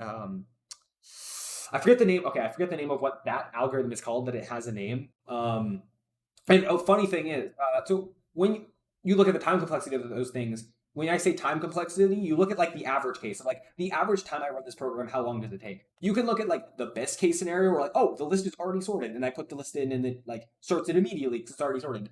So that's like the best case time complexity. And you can also look at like the worst case time complexity, where based on some criteria, what's like the worst case scenario, what could happen with this algorithm. So you look at like both of those, but generally you look at like the average case, I guess. I tried my luck with sorting so many times. I didn't fail, but it's just a little complicated. It is complicated. There's something really funny with that. Actually, so one thing is that the fastest algorithm for doing sorting numbers is called quicksort, which is it's funny because I have all these other like complicated names to memorize for algorithms like radix sort, bucket sort, all this stuff. But then the fastest one is just called quicksort, which I think that's kind of funny. Well, technically the second fastest, if you want to be really technical. there's there's in terms of what I just said about best case scenario, worst case scenario, there's this one type of sorting algorithm called Bogo Sort, where the idea is you take the list of your sorted numbers, you randomize the order of the list, you just make it random, and then you test. Oh, is it return A greater than B? I've seen something like that. No, well, or quicksort. I forget. It's complicated. I forget how it works. It has to do with recursion, I believe. But Bogo sort is you take the list, then you of random numbers, and then you randomize the numbers, and then you say, is it in order now? Yes, perfect. No, re-randomize the numbers, and you just keep randomizing the order of the numbers until it happens to be in order. Now, the best case scenario, it will randomize it and get it first try. So it has the best case scenario of like being the fastest algorithm, but realistically, it's like basically never gonna happen to randomize it to be the right order. I mean, based on like how if you have like a million numbers, yeah, that's like never gonna happen. I mean, technically, theoretically, it would eventually do that, but very very unlikely. So I think that's funny that exists. Someone made that as like a joke, I guess. I don't know. It's called Bogo Sort. I don't know if there's someone's last name was Bogo or something or whatever. A lot of the big popular algorithms that are used for computer science things are named after, I guess, the people who made them. Like de Jacques's algorithm. That is something I forget that's for. It's actually with directed graphs or something. That's a whole other thing for another day. I've yeah, no, that's stuff I've done in my classes, whatever. But and binary search trees and stuff like that. Red black trees. That's a concept that exists. Uh, Graphs in programming. That's things that has to do with like. Well, I'm not going to explain it right now, but having like points and then things connected, like paths connecting those points, and then as like a mod or so thinking of that like an example would be like cities that are connected to roads, and then doing different problems with that, finding like the shortest path from like point A to point B, and that's a problem that's been studied a lot. I mean, in essence, that problem being solved and fine tuned is how Google Maps can work and be a thing, and be fast. So yeah, because testing like every possible path and then returning the fastest one doesn't work when you're looking at Google Maps having the entire Earth, and it can't just test every single path. So it has like ways of being really fast with that, and that is super duper complicated. But anywho, okay, so this okay, I want to get rid of this because I'm not actually doing this. But yeah, this was bit shifting. Neat. Yeah. Also, I guess in terms of being efficient and performant, the way that compilers compile high-level programming languages sometimes isn't the most efficient. They try to do things to be really efficient, but theoretically, it could be faster to write your program in pure assembly code, the pure ones and zeros, to be like as performant as absolutely possible. But then that's also becomes really, really hard to actually write. So that's another thing, I suppose. Um, but yeah, sometimes there's a price to pay for the level of abstraction that you get with. Yeah. Oh yeah, God, I couldn't even imagine how hard it would be to make something like Google Maps. Well, it's not just one person making that stuff; it's a whole team of people. So that makes that any better. A team of like the smartest people like doing programming stuff. Like yeah. So there's that. over like a long period of time, right? They didn't just like one day wake up and like, bam, we made this cool thing. It's called Google Maps. Like it started, however, I don't know when Google Maps came out, but even before Google Maps was a thing, just the idea of that pathfinding algorithms like probably existed before then. I think even that problem predates computer science because even before computers were a thing, just having the math problem of conceptually pen to paper, like let's pretend you have a bunch of cities and then you're connecting nodes between them. How can you do this in the fastest way? Stuff like that, or something around that problem, would have existed before computers. And then, yeah, slowly with computers being a thing, then that stuff may have been more researched, stuff like that. More better ways of doing that stuff, I guess. The concept of like an algorithm, a sequence of steps to solve the problem fast, yeah, could exist before computers, I guess. Just a sequence of steps, like whole mathematician, calculus, blah blah blah. But yeah, so that's that. So it's developed over a long period of time by multiple people, blah. Uh, and yeah, actually, there's this really crazy thing where there's these, I think eight or no seven. I think it used to be eight, now it's seven unsolved problems in math, computer science, and kind of just math in general. Where there's these seven math problems that exist. They're out there. You can probably find them just by googling them. Where if anyone can solve them, they've been unsolved for centuries. If anyone can solve them, you will get $1 million instantly. Like $1 million is yours if you can solve these problems. Now, like no one.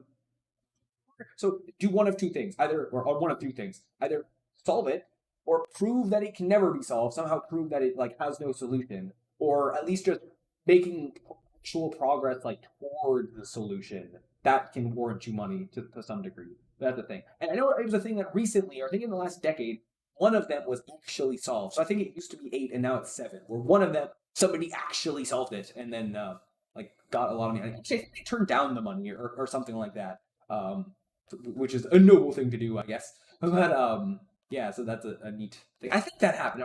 Let me think of something else. I know there was something where somebody solved some big computer science or math related thing where they were given money, but they refused the money. I don't know if it was that specific or not, but yeah, so that's a thing. And sometimes it's also not just one person; it could be like a group of people that solve the problem together or whatever.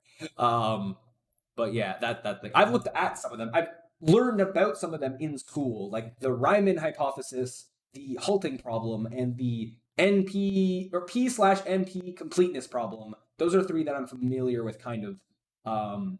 Yeah, actually, the halting problem. It's pretty. People think at this point that like it's very like confident that it's not something that you can solve. But oh, I think I found the problems we were talking about. Yeah, yeah, that's the thing. I don't remember a lot of the other ones. I think there's one that kind of NP versus NP. Yeah, that's that one. Yeah, because that's the thing. If you look at probably if you're seeing them, I know of like those two in the context of computers, but I know that you can describe them in a way that has nothing to do with computers. Just that those two, NP versus or P versus NP and the halting problem, if they were solved, it would make computers like a lot faster with certain things. It'd be really groundbreaking for certain programming related things. But at this point, it's kind of pretty well assumed that could be um, it could be solved any day now, and then someone's like, "Oh my god, we were wrong about this the whole time." But at the moment, it's pretty assumed that they aren't possible. So that's a thing. Well, again, though, solving the problem could mean either finding a solution or proving once and for all that there absolutely is no solution. That would count as solving it, proving there's no solution. But at this point, it's kind of assumed that those two have, I would say, no solution. But if they were ever solved, or even like slightly solved, that would make a lot of computer programs a lot faster because a lot of really fast algorithms have kind of hit their limit. Where like if we could just get through this pesky halting problem, this would be a lot faster. And we know exactly how it would be faster. We just, this one hurdle that we can't overcome and stuff like that. It was crazy. It's actually really crazy is that an NP problem has to do with a bunch of different computer science problems, or math problems, but computer science problems in a weird way. If one of them was solved through solving this P versus NP thing, then all of them would be solved in the same way immediately. So that's the crazy thing. Like it's like thousands of computer science problems where if you solve one of them, making them faster in this way with solving the P versus NP thing, then you immediately solve all of them in terms of making them all faster, which is just crazy bonkers that is even a thing that can happen. But but it is kind of assumed that they can't be solved, which is unfortunate, I guess. But or they can't be further made faster, I guess, through this P versus NP thing. Okay. It says real one-way functions, the fastest matrix multiplication algorithm, and polynomial integer factorization. Those are real one-way. Fastest. Do those have to do with like those P versus NP things, or is that other of the seven unsolved problems? I'm not sure what those are referring to, but yeah. um. Did, yeah, but I don't remember any of the other ones off the top of my head. I know the Riemann hypothesis by name. I couldn't tell you what it is off the top of my head of like what the actual problem is.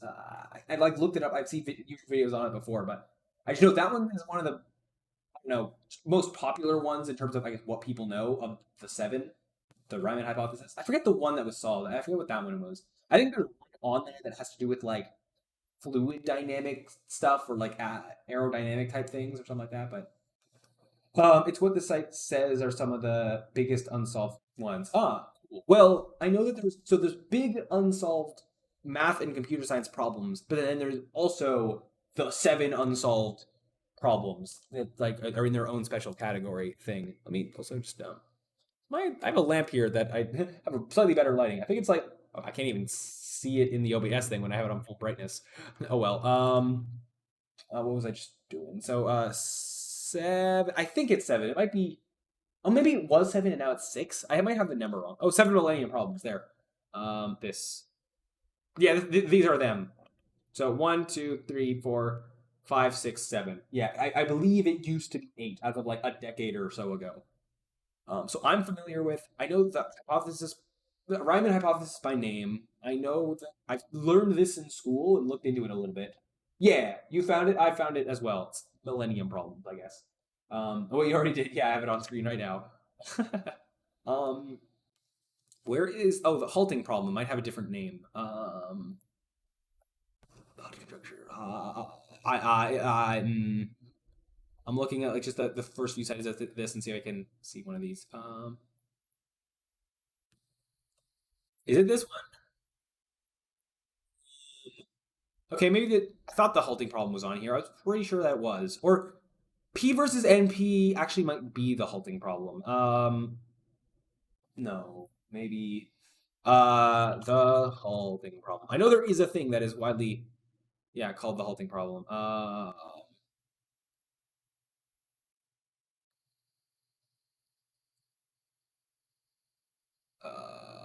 Wait, was it it's halting maybe I'm wrong on things that I've said here today. Uh, uh, uh, uh,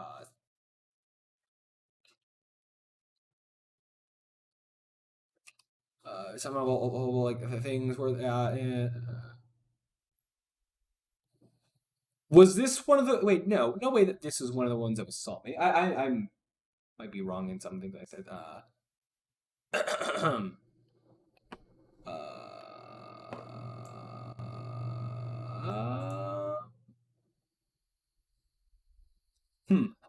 yeah.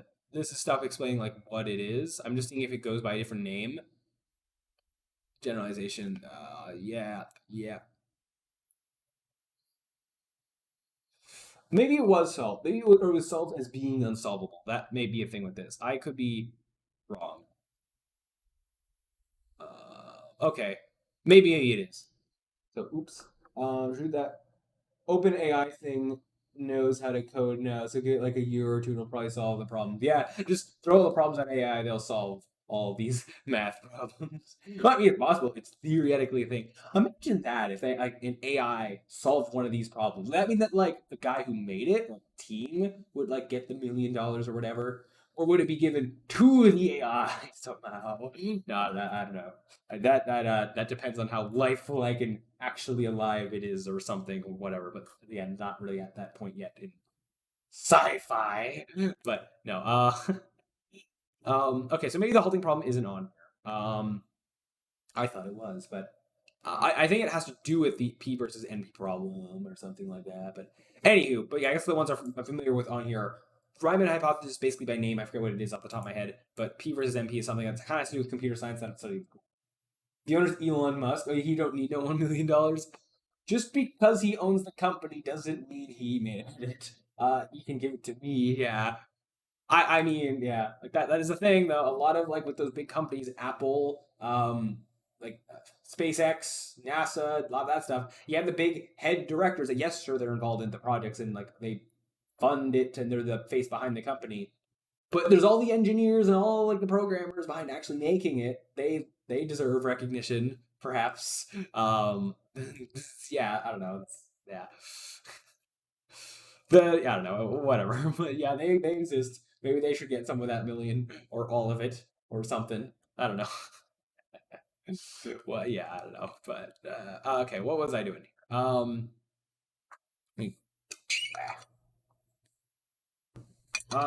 I completely forget anything I was doing. I was talking about the Riemann hypothesis.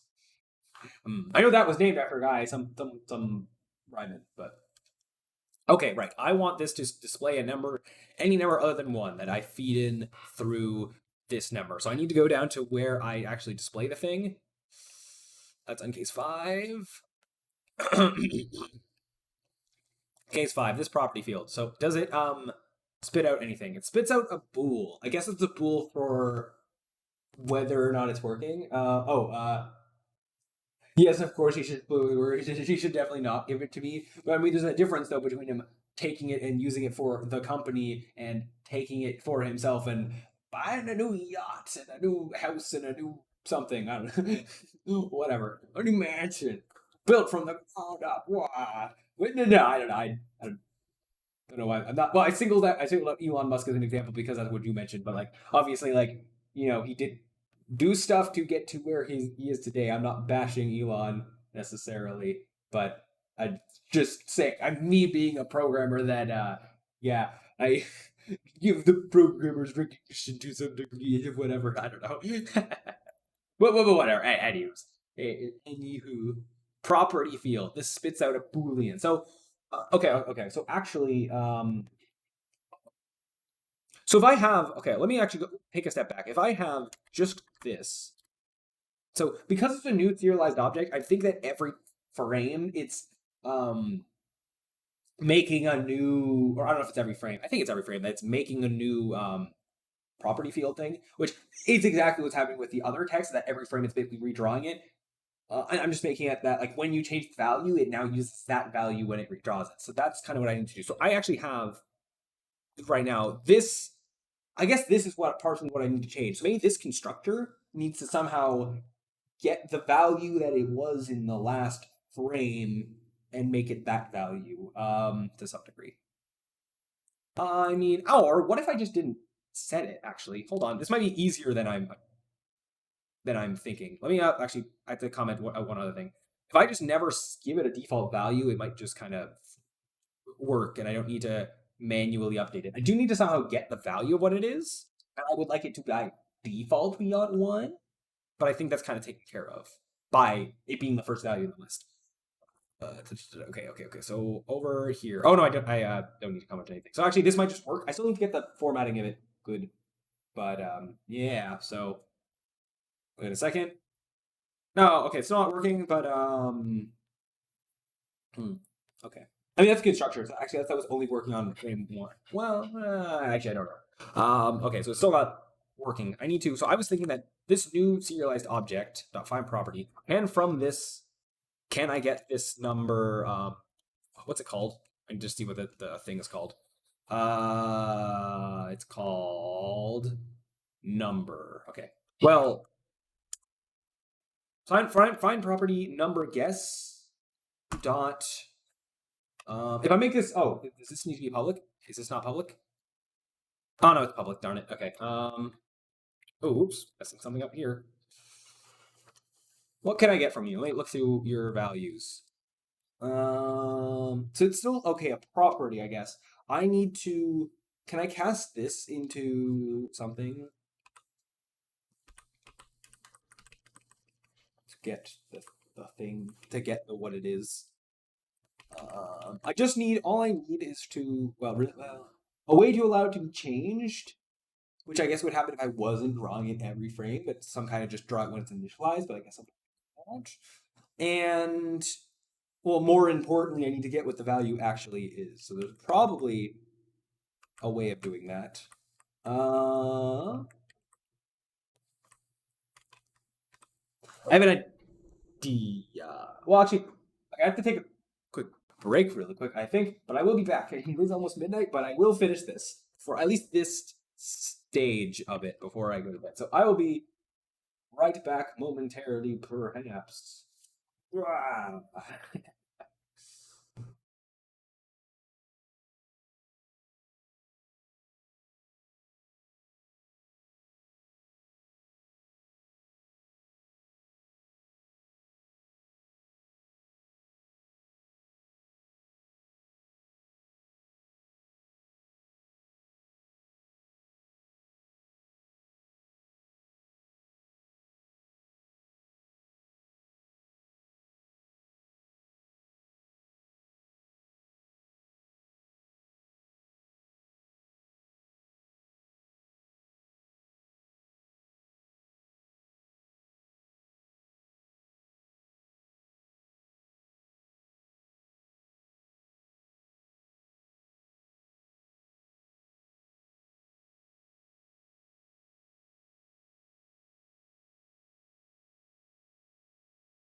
All right, and we're back.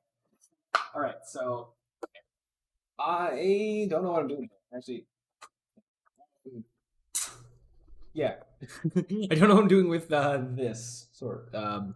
Trying to get the what was I doing? I was trying to get. I have somewhat lost my train of thought. All I knew is that I lost my train of thought. What I was doing before I took a quick break. I knew I was confused about something. I was trying to. Okay, well, I know what now. I the property field, the number guess thing, trying to be able to actually change what it looks like in the other place.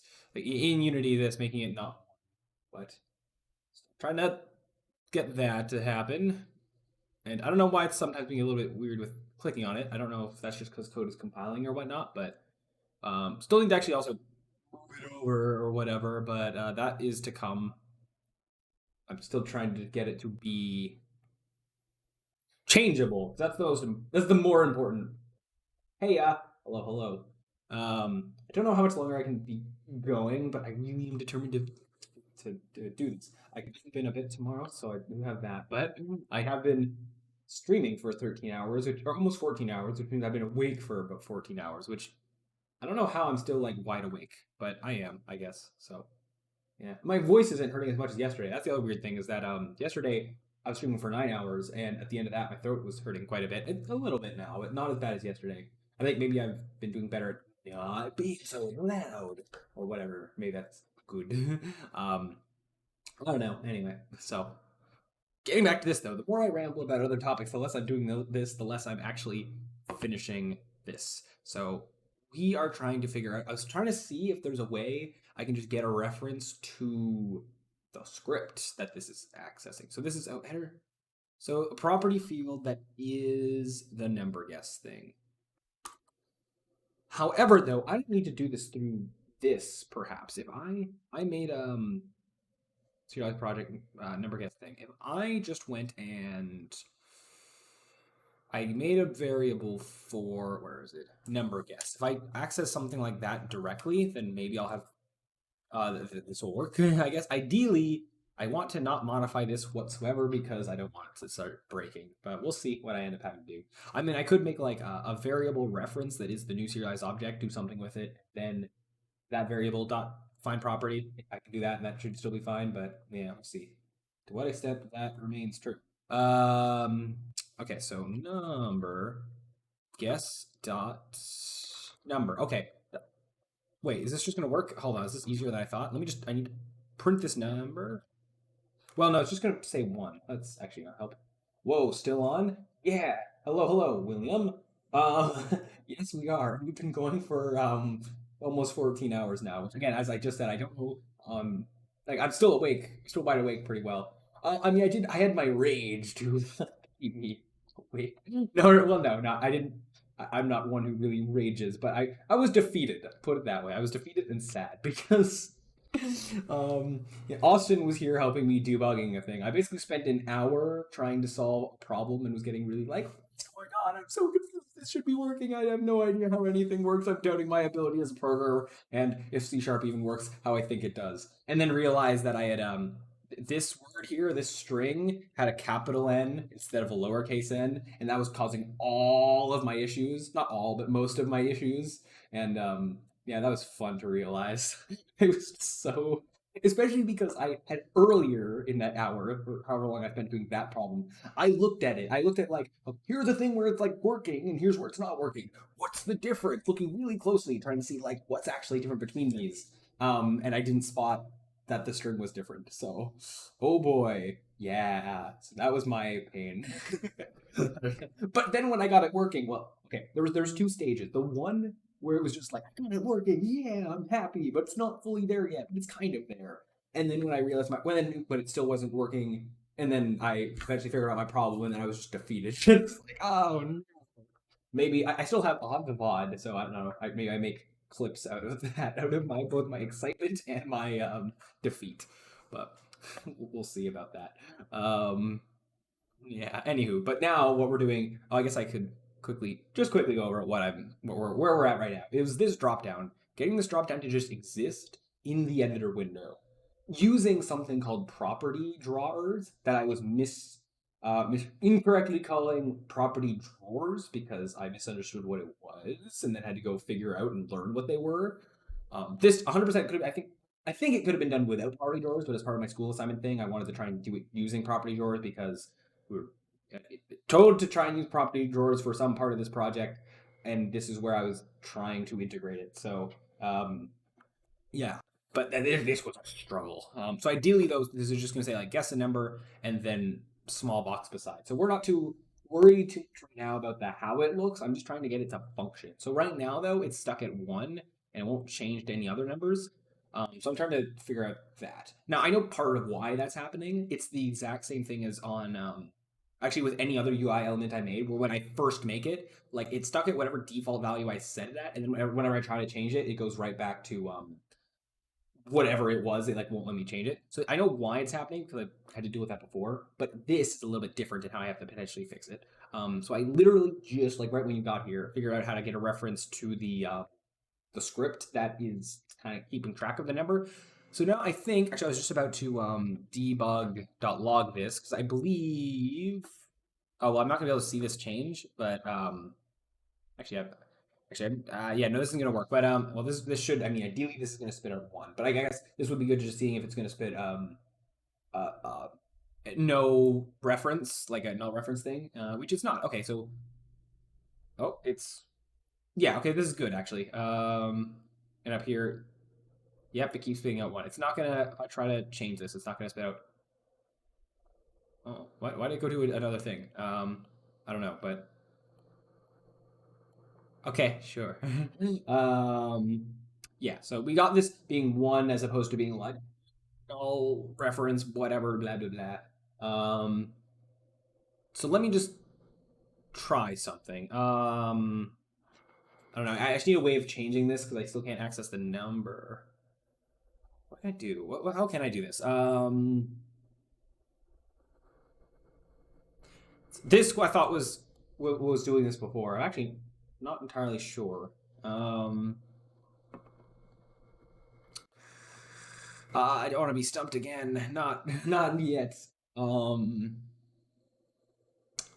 okay, so see, this is different than the other numbers because I guess because of built-in editor related things. Where, for example, with the slider, I was able to go like, this is the value it should be equals.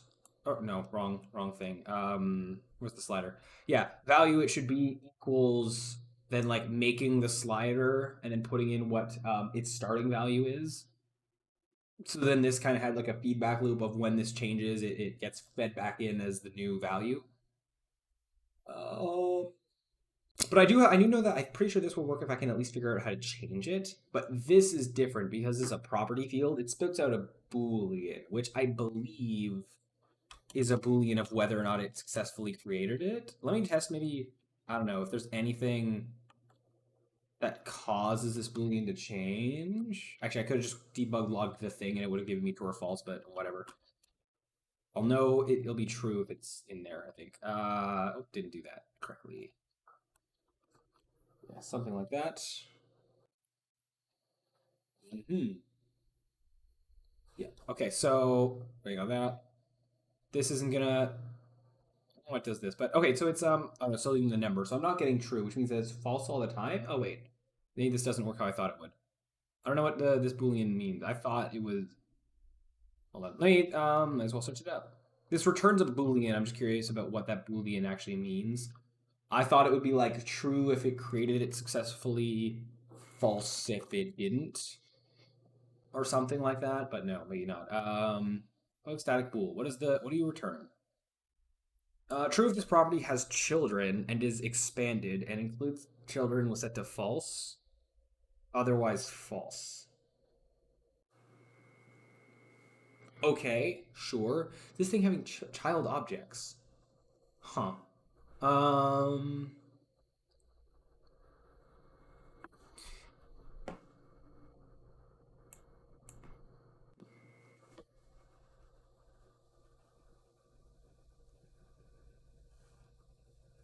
Hmm.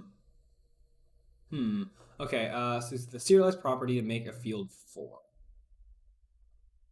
So how do I stop it from overriding itself? Okay, we'll figure this out.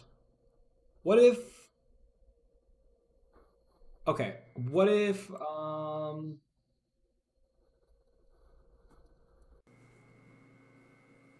Hmm.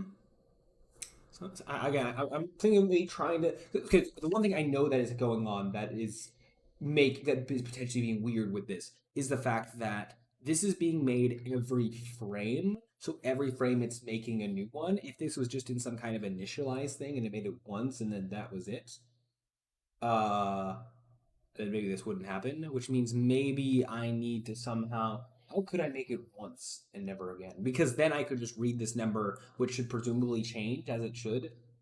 Um, some kind of if statement, like if it doesn't exist yet, make it. If it then make it so that now it already exists. Ooh, well, I'm getting the inkling of an idea. Okay. So before this, up here, I'll do this just for level 5. I could maybe do this for all the other levels just to make that more optimized. But yes. Okay. If I just go something like, well, actually, then I don't know if it will continue to draw it or not if I don't have it there. We're gonna experiment with this idea. Just see if it works. Okay, so actually no, let me back up. This if I have this boolean and then I stop it from being drawn, then it won't let me change the value. I don't think. Let me just try this. Maybe I might be wrong. So bool. I'm gonna call this list drawn. Yeah. Um, and this is going to start equaling false, and then when it gets drawn over here, no, over here, get rid of this part and keep that for now, I suppose. So I'm not actually doing any of this stuff. Yes, okay, so this being this. So going ah, if list drawn, I guess the opposite, so whatever. If the list has not been drawn, then draw it and make now list drawn is true. But I don't, as I just said, I think this might not work because I think it's gonna draw it only on one frame, so we're never gonna see it, so that's gonna disappear. I think that's what I suspected. Okay. So how do I? There's got to be a way. So it's not a problem of it only being drawn. So it does need to be told to be drawn every frame. So that's not actually like bad performance or whatever. But it needs to be drawn in a way that isn't. Wait, maybe I could. Let's draw equals false. Okay, I have another inkling of an idea, an inkling of a plan. What if I could have? Okay, I do have access to number guess, and I'm assuming that's the same instance as this. So what if I had something that, um,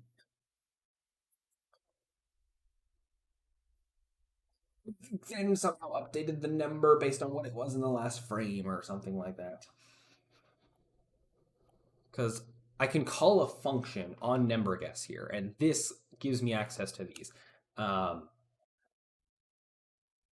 so there's got to be a way to get this to work. Okay, so public number.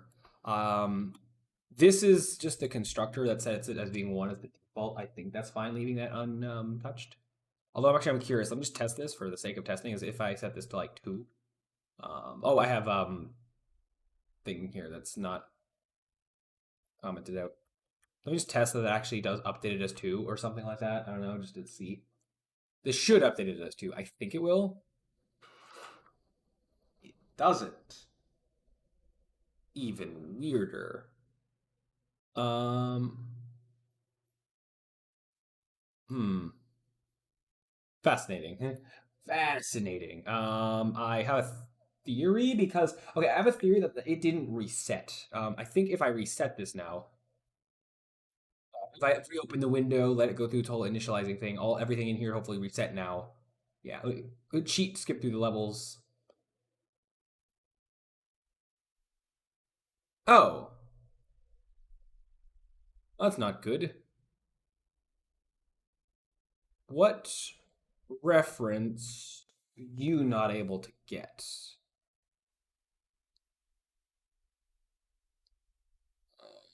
At 285 here. Okay. Well, that's in a debug statement. Let me comment that out for now. I just want to see this show up with 2. Okay. Progress, I suppose. Okay, so I can change it through functions up there. Okay. Sure. But so I don't have a reference to this because I think the reason I have to actually I think I maybe had some code that got a reference and it still kind of had that reference in memory because it's not refreshing from scratch every time. But then when I closed it, then it did. So I think I need to add some code in that I maybe deleted before where I got the references or got a reference to number guess. But now I don't know how to get that reference. I don't remember what I typed for that. Number guess equals not find, not I mean dot I don't know. Hmm.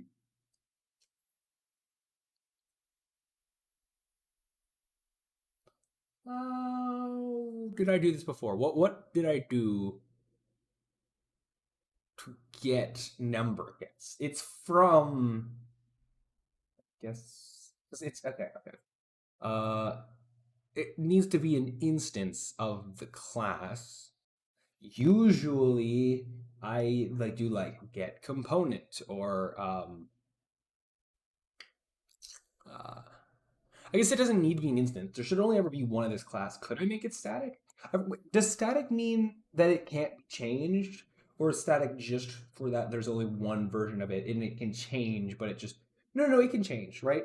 Things about it can change. It just means that there's only one of it. It being static means I can access that global copy. But then everything here I have to make static. Also, a lot of these name things don't make sense. I have to change some of those, but okay, let's try making it static. There's one version of it, but it can change. Yeah, that's what I thought.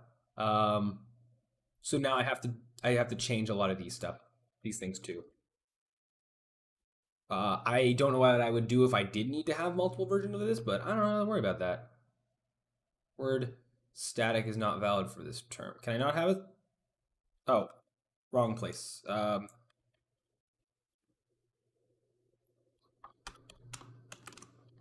Okay.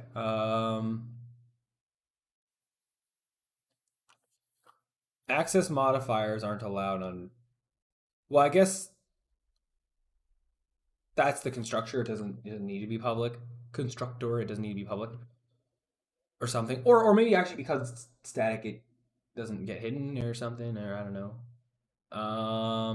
I'm surprised I didn't need to make this static, but sure. Okay. So let me next. Oh no, problems here. I don't like that. I don't want to have to mess with this. I was having so much trouble with it before, but cannot implicitly convert bool to number guess.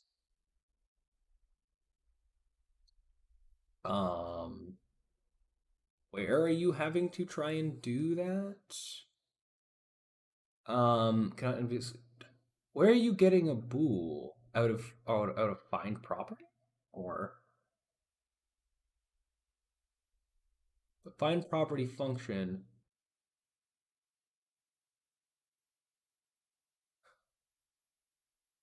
In what part? Okay, let me kind of break this into parts where if I just go like um var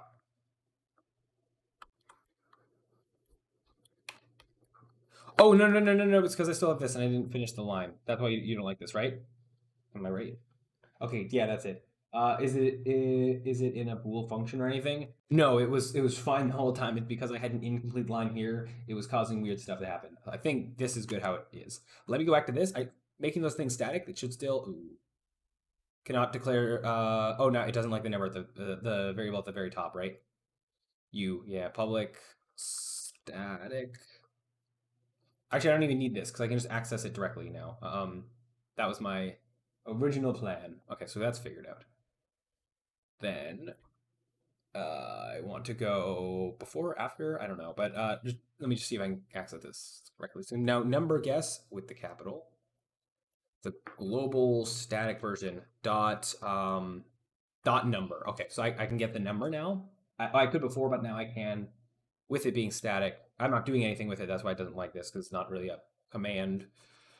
So now I can maybe write functions in here to do stuff. I don't know what, but um, hmm. So like, but I can write. Let me actually just test this. Public. I think I don't know if this has to be static then. The number guess thing. That's the constructor. That's like an exception, I guess. And it will be starting being one. I just was experimenting with it, starting as a different number. Let me just go test. I don't know. Return number. Just to, so you don't like. Oh, public static. What are you returning? Well, this would be like void or not void, I guess in this case. Int. And you don't like this. Wait. Why don't you like returning that? Okay, convert type number to int. Oh, because this isn't an int. Okay, I'm just trying to test this. Just that they exist without errors. Okay, cool. But now what am I doing with this? Okay. Oh no, null object stuff. Wait, why? I thought I was done dealing with you. 288. Solve this one problem at a time. Oh, you still have a problem. Really? Please no. Please don't do that. Is it if it's static, can it not be serialized? You can return a class. Cool. Ooh, interesting. Oh, the number thing that was from the end. Yeah, I can return that. Oh, and yeah, then returning a class. If I can return a class, can I do anything with that? So now this is having a problem with not finding, I guess, number guess or something like that. Or wait, does this need to be capital now because it's now a global thing? That might be the problem now. Now it actually has to be capital, I think, or not. Darn it. Can you? Is it? Okay. Does it have something to do with? I might have to kind of go back on this change that I made. Something like Unity, can you serialize static object or something? Serialize. Okay. You can't serialize static classes or any class whatsoever using built-in. Da, da, da. You can only serialize instances of class.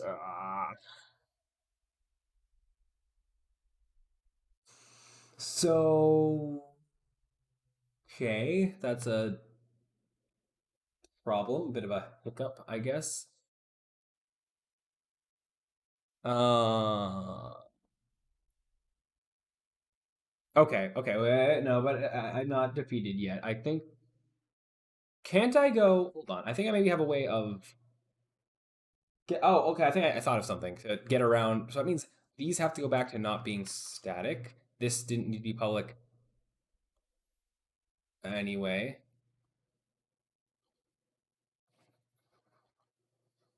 Hmm, just like that. Okay, rather than I think I only made it static because I couldn't figure out how to get a an instance version of the class. I'm just remembering that the new keyword exists, and that probably would work. I'm thinking in terms of Unity terms of like usually finding objects and get components and all that, but it's not attached to an object. So what do I do? Um, number guess number guess, and this I don't know if this was how I did before, but. Da, da, da, da, da, da. over here. This goes back to being a lowercase n, and then getting the reference before it. I don't want to keep freezing occasionally. I don't know if that's from a result of me like OBS, taking frames to a degree. The number guess equals new number guess.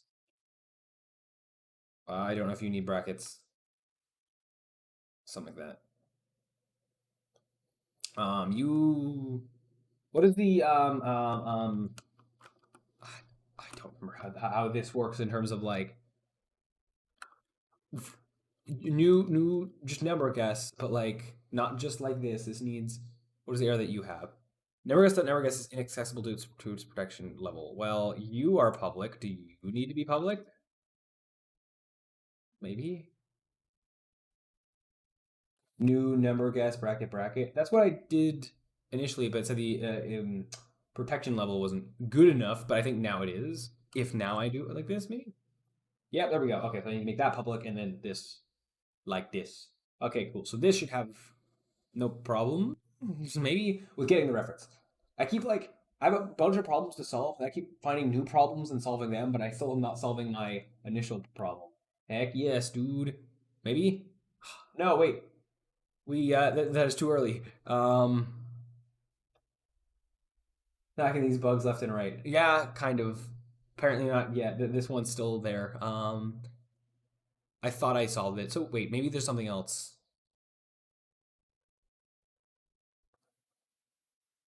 What? I don't want to go through this again. Why?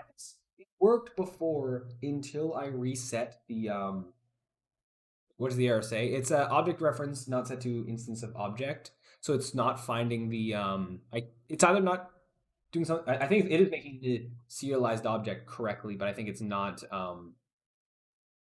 finding that. Wait a minute. Oh, serialized property. Could I go turn an object into a property, or hold on, maybe did I have this wrong? If I just do this on its own, that's not like gonna work, is it? Let me just see this real quick. This, yeah, no, what?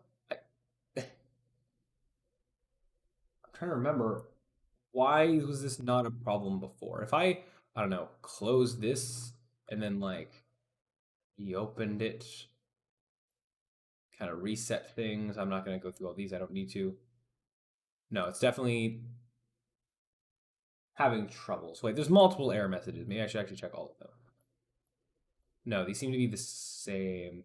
This like the blue is the area of problem, which here is the getting the new serialized thing. Do I still have that one page open from before?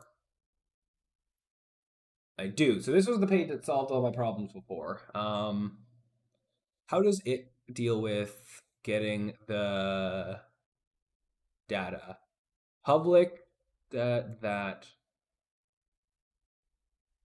How is this any?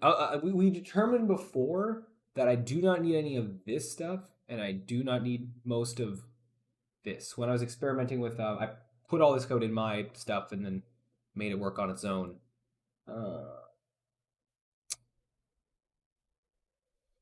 But why? Is the question. So this just has a public reference to the thing to this serialized stuff. And then property field, and so new serialized object, find property data. Before, when this wasn't working, it was because yes. Before, when this wasn't working, it had to do with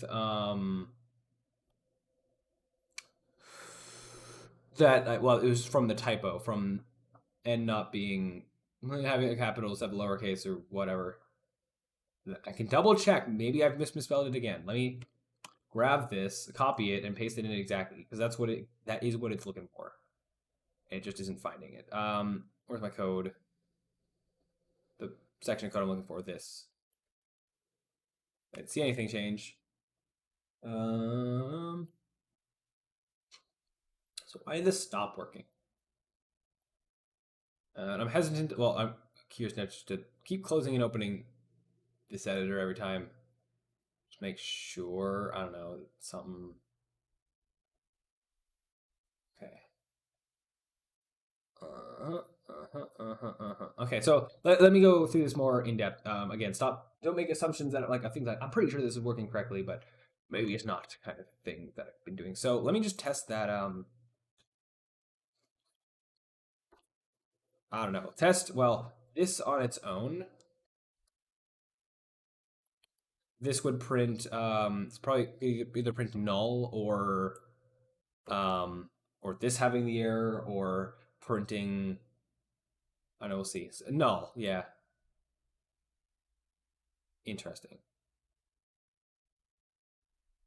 So then that, if I just take this does make the serialized object successfully. Correct? Serialized object, yep. That's what I thought. So that means that it's not finding the property number guess. Let me maybe just look more into how find property works. If I have to actually search up like Unity with that. Unity find property. Let's see just what I can find on that. Because this is something I have no experience using. Oh wait.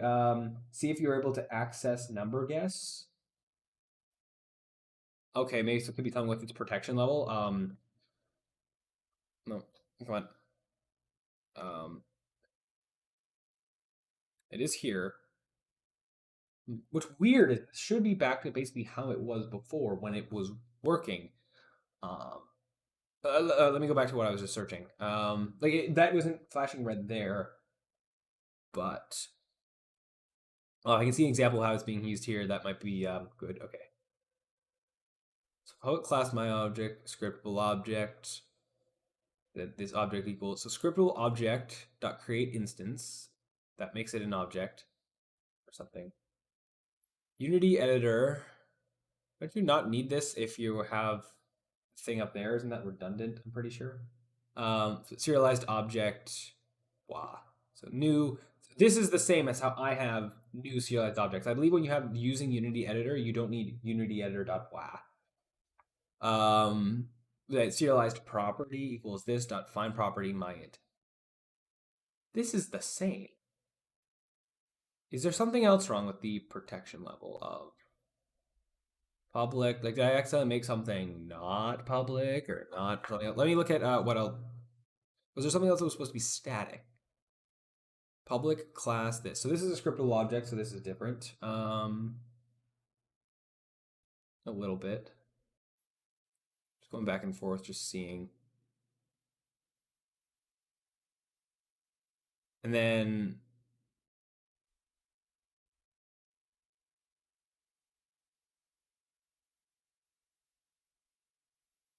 oh wait, interesting. Wait, oh no, this is being used in a different way, right?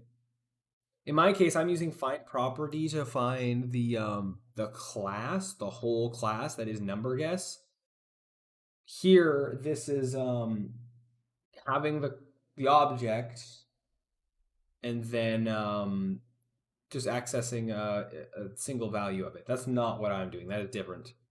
And I was able to make it work before, I believe, so I should be able to make it. Why can't find properties? That is my problem in a nutshell. I was using serialized objects. I'm trying to do it with classes. Well, serialized classes, I guess.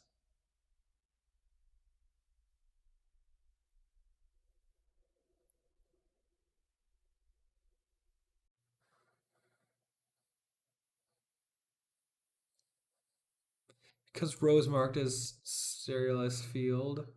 Serialize. Yeah, system.serialize. So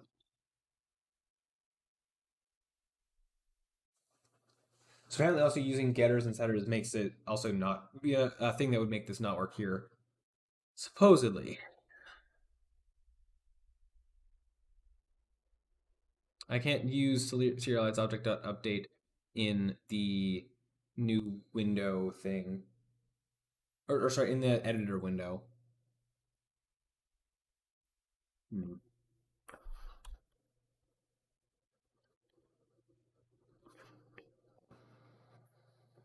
Is there a way to use a serialized object in an editor script? Okay. It's that editor. The difference is that editor is you can see is clearly related to one certain type in custom editor type of test. Furthermore, more important is the inspector for one certain instance of that type attached to serialized object instance of the editor.serialized object.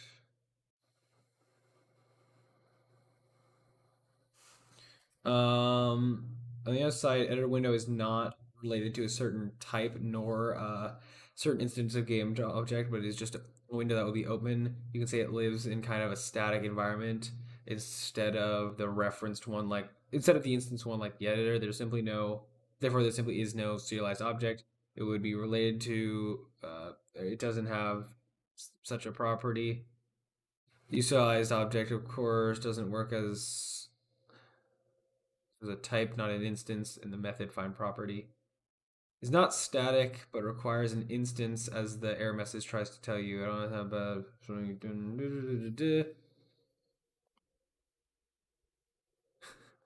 Okay. Hmm. I'll make that you an edit window from the inspector. Passing the instance. No.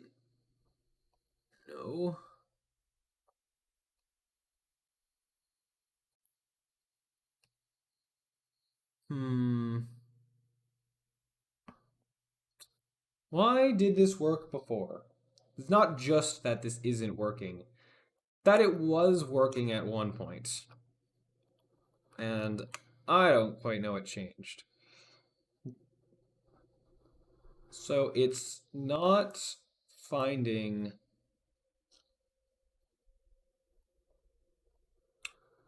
the property that is number guess. And it should be matching. It shouldn't be the capital one, right? Let me double check on that. I guess it shouldn't be the serialized version of it. I will try. Just trying everything here. It should be the lowercase version because it's going off the variable name. Yeah, as I thought. Um, it would be great if I could somehow get like list all properties or something and print that out. Um, oh, this wasn't supposed to stay how that was, but number guess dot like yeah number. I can still get this, and I can still print this. I guess actually let me double check that. I don't want to be back to square one. Here we had this figured out, and now we don't. Very unfortunate. Oh, I don't need to go into play mode. Yeah. I don't need to do this.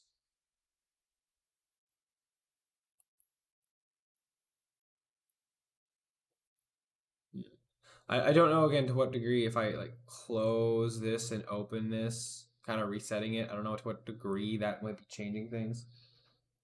But it'd be good, like for it to work off a fresh reset, ideally. Yeah, it's 289. Oh, oh, even more interesting.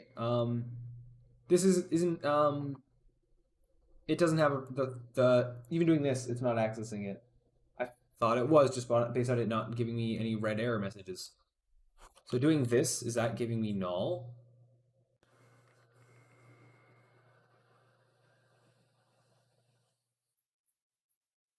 No, I don't need to keep hitting play. Oh, the test script that I put somewhere is missing. Let's get rid of that. That shouldn't be there.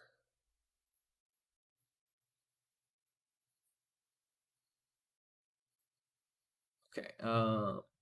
No. Yeah. Okay. So it's if that existed, if that wasn't null, then would it find the property?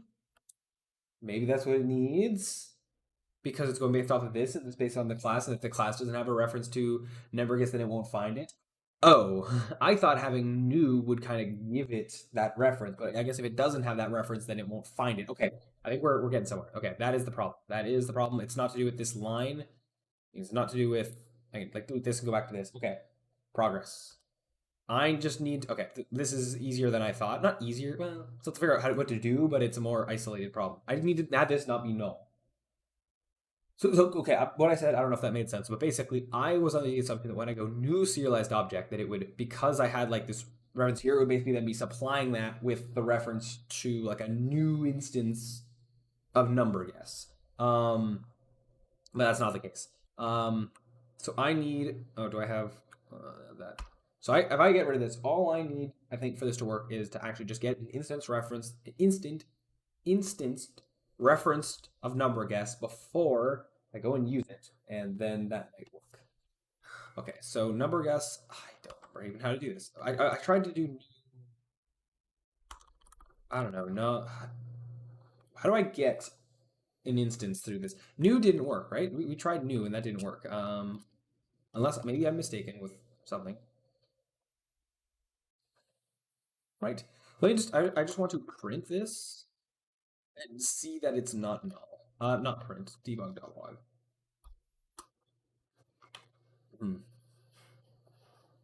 Oh, in terms of like also performance things, as I was rambling about before, apparently having like messages that go to the console, apparently that's not too good on performance. So that's something. Okay, number guess. Okay, so it's doing something. So now, what? This wasn't working before, was it not? Or am I just crazy? But yeah, okay. I keep going to hit play mode. I don't need to. I'm so used to doing that from anything other than this specific Unity project. Okay, show me one. Okay. So now look, but I didn't do this before. Was this not working before because I was dealing with things being static? No, oh no, it's still a problem. But it is getting in now. Oh, okay, never mind. Maybe that wasn't what the problem was. 293.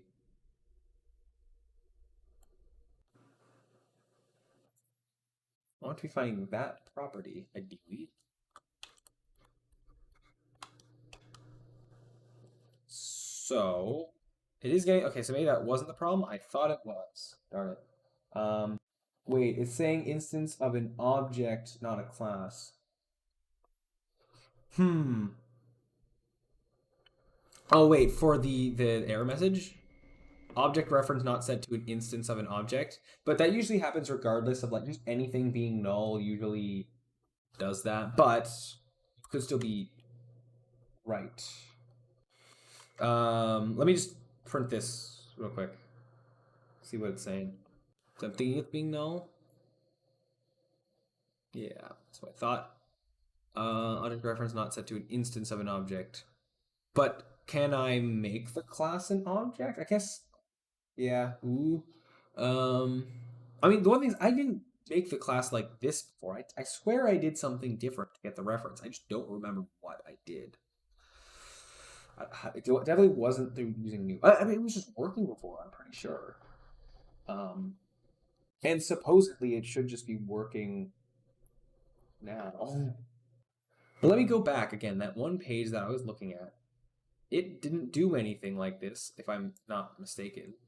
This that I copied and then it was just working, and that was with closing and reopening it multiple times. It doesn't even have a thing for getting that new data. See, like, look at this. It has public, the data, and then does this find property data. And this worked. This thing stuff down here with having it again had to do with something here of what this question was, but we deleted all of this and all of this, and it was not all of it, from like here to here, and all of the editor thing here, and that still was working. Debug.log this, the keyword this. I can try that. Uh, so just this. Oh, just the keyword, not in the new. Okay, let's try that. Yeah, anything that could give us some insight into what's going on here would be beneficial. Simply put. Okay. Editor madness window. Okay. So it's the window, which means it's this class, which means that it's also not um anything outside of that class. I'm gonna actually try something. I just got an idea. This probably won't work, but I think I'm gonna try it. A weird thing you can do is define a class inside of a class. You can do this. I say you're not supposed to. I don't know to what degree that is, but let's just as a random thing I'm gonna try.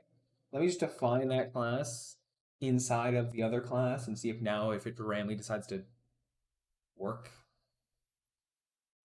No, I didn't think it would. It's worth a shot. I thought then that might help with it getting the reference to it or something like that. Fine. I think part of it, I'm just not that familiar with how just that one function, find property from a new serialized object. This is all such like foreign territory for me. That's why I'm struggling so much with this. I think once I get to the point, if I get through this project with all this custom editor stuff, when I get to the point where I'm just working on normal Unity projects like an abstract adventure or whatever, I feel like I'm going to be might struggle a bit here and there, but not as much as I am right now. um, and I don't know. This was working before. The craziest thing is that this was working at one point in time, and it randomly stopped. And I don't know why. Um, I don't know. Maybe at this point I could try closing the editor window and then opening it.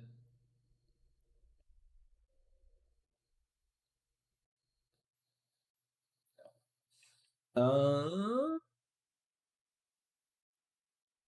so these are all coming just from the same line, the one instance.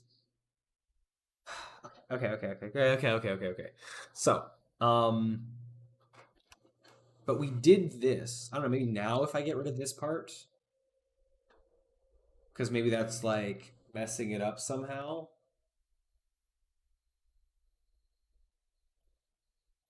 No, maybe I feel like I should keep refreshing this each time because less likely a problem, certain problems persisting. Okay, I can see the yeah, that's still happening. Unfortunate. I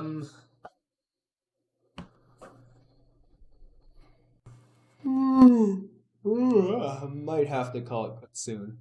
I'll come back to this, but just maybe going to end for today soon, unfortunately. But um, wasn't expecting to have so much problems with this, especially because it was working before. We were so close. Actually, we're not close just yet because this still does have the problem where we don't know how to get the property field to actually update to change the numbers. That was still being finicky.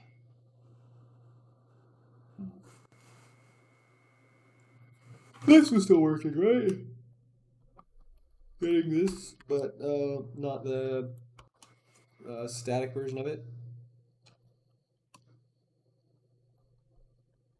If I do this, this will be either null or an error or something like that, something along those lines. No, that still prints one, even if I reset. Really?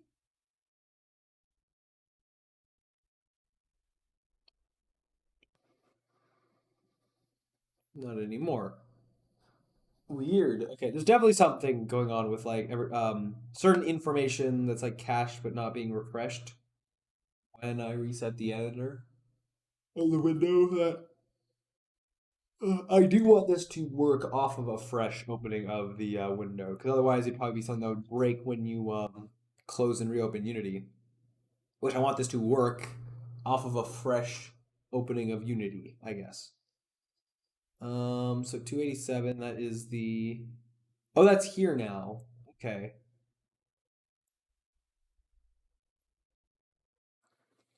What other ways do I have of doing this?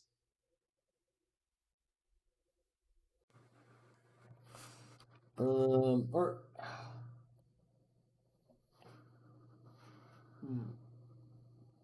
you still live? Oh, hey, Kaz.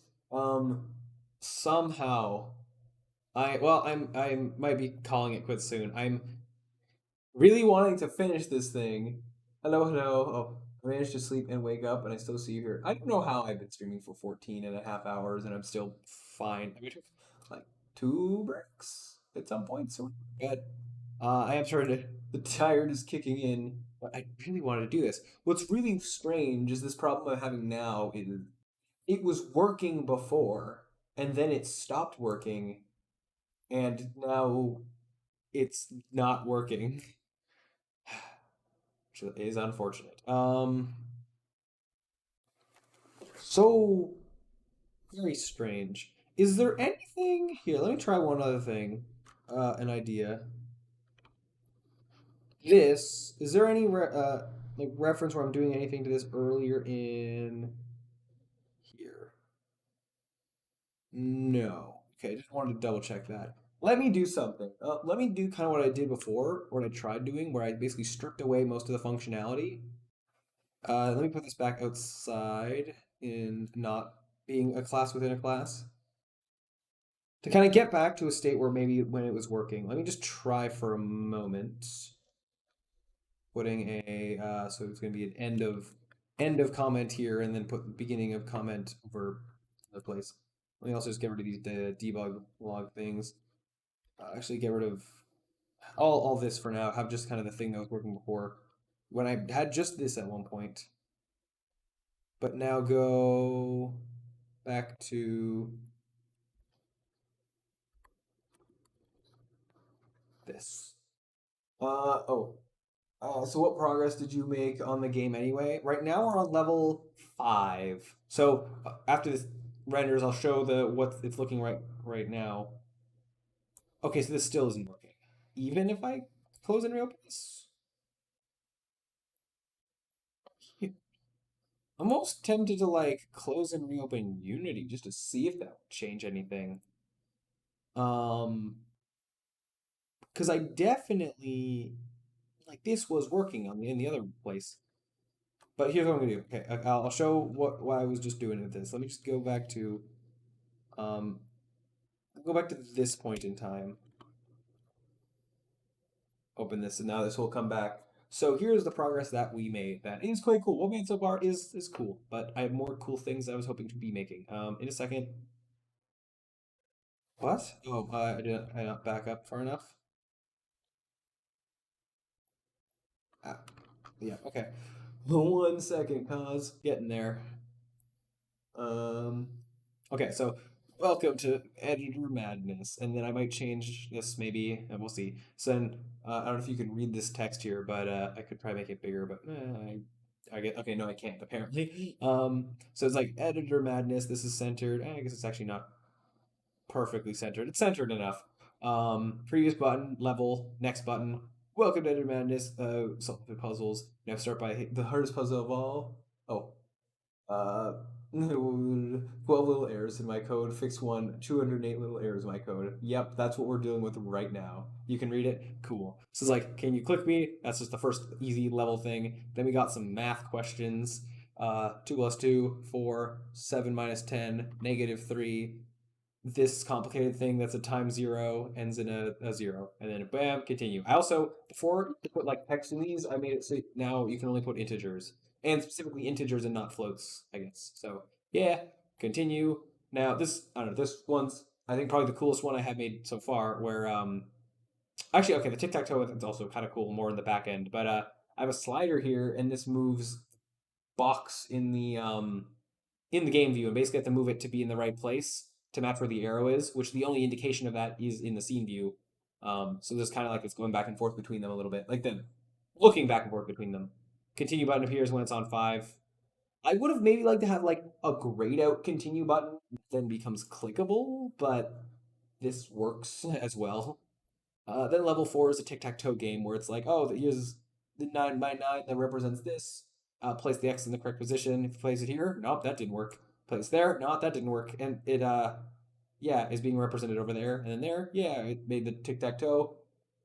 And then to continue. And now level 5 is going to be like just guess a number between 1 and 10, where it's just a drop down of just the numbers 1 to 10, and you basically just like click the right number of the drop down to like make a guess, and then when it's on like 3, the continue button will appear.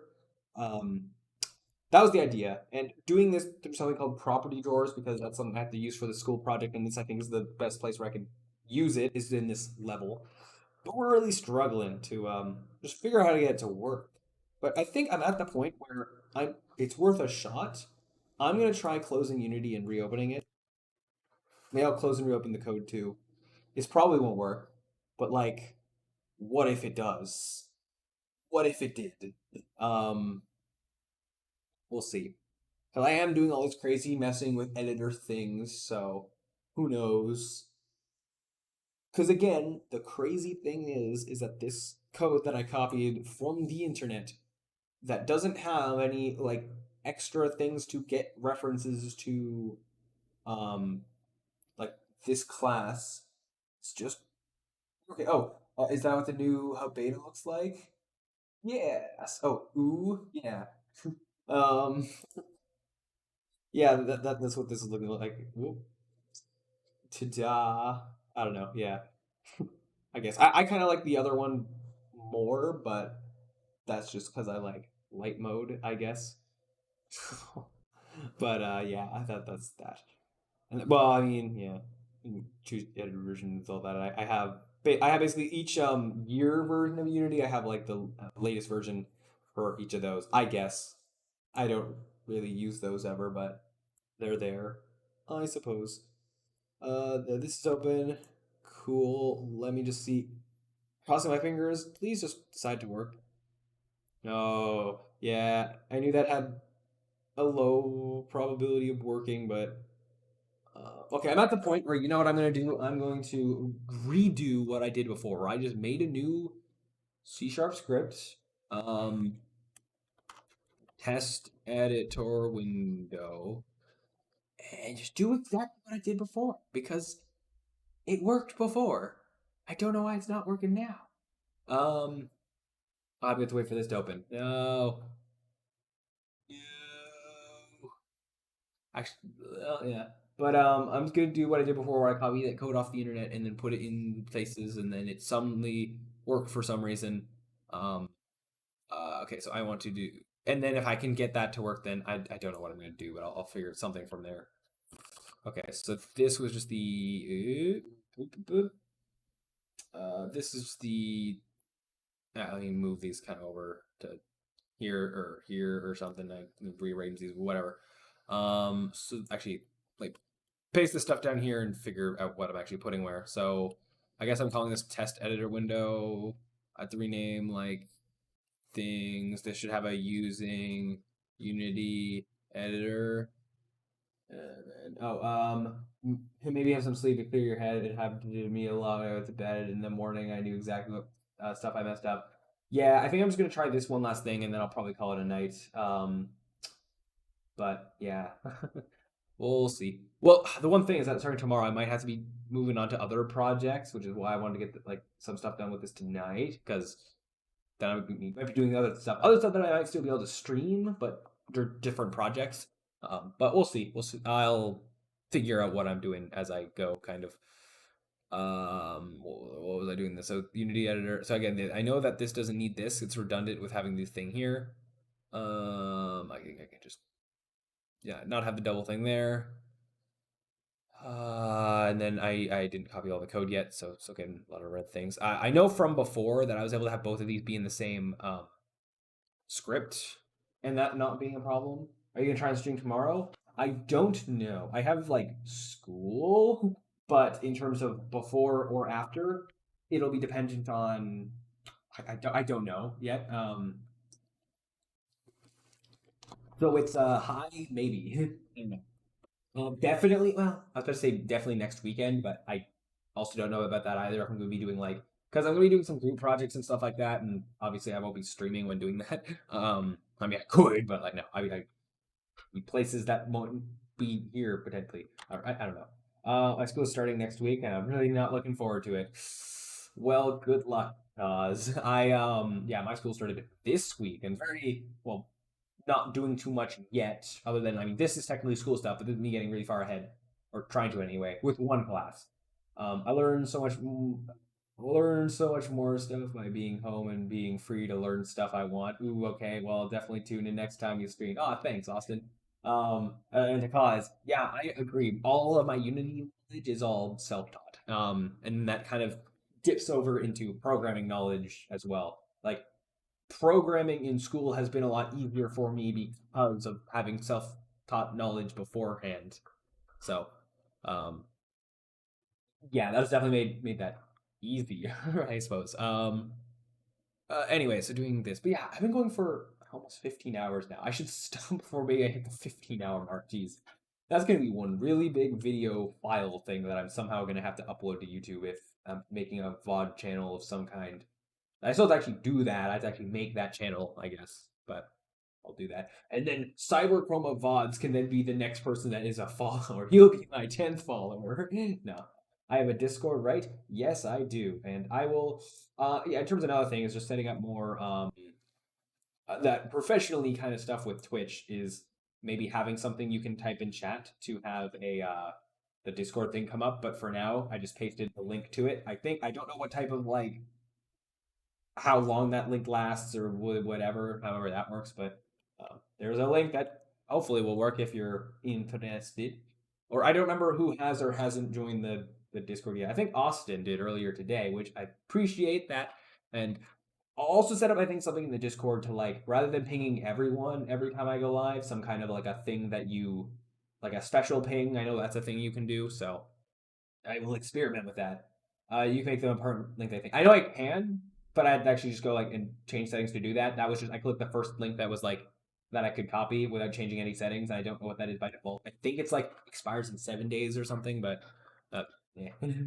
um, yeah. Okay, so but I will do more stuff with that. And maybe like on the well, I don't want to clutter up my like overlay by having all these links to my social medias on screen at all time. But like if you notice in my not here and my starting soon stream, oh yeah, I did join. I didn't see in my server, so I thought I didn't hear something. Fair enough.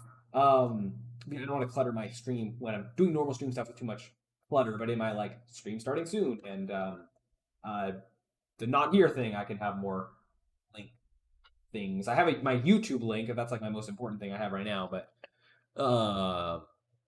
yeah, and then maybe with the next YouTube video I make, advertise my Twitch stream to some degree. At like the end, I wouldn't do that at like the beginning because I know that can be annoying for things. But yeah, be sure to like, comment, and subscribe, and all that sort of stuff. And oh, here's the Raid Shadow Legend sponsor, and here's a million ads, and blah blah blah.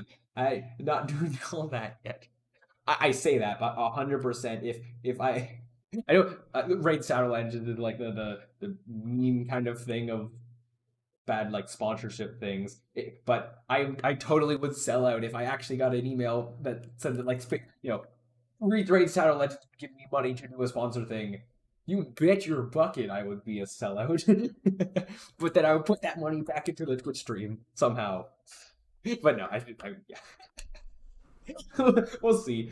I'd have to grow quite a lot before even they would sponsor me. But hey, I'm talking about them right now. If you can hear me read Shadow Legends, I will happily take a sponsor. Or what are the other like common things like Skillshare, Dollar Shave Club stuff? I don't know other the types of companies that just sponsor like everyone. But no, whatever. Anyways, making jokes at this point. We'll see what actually happens with that sort of stuff. Okay, what was I doing?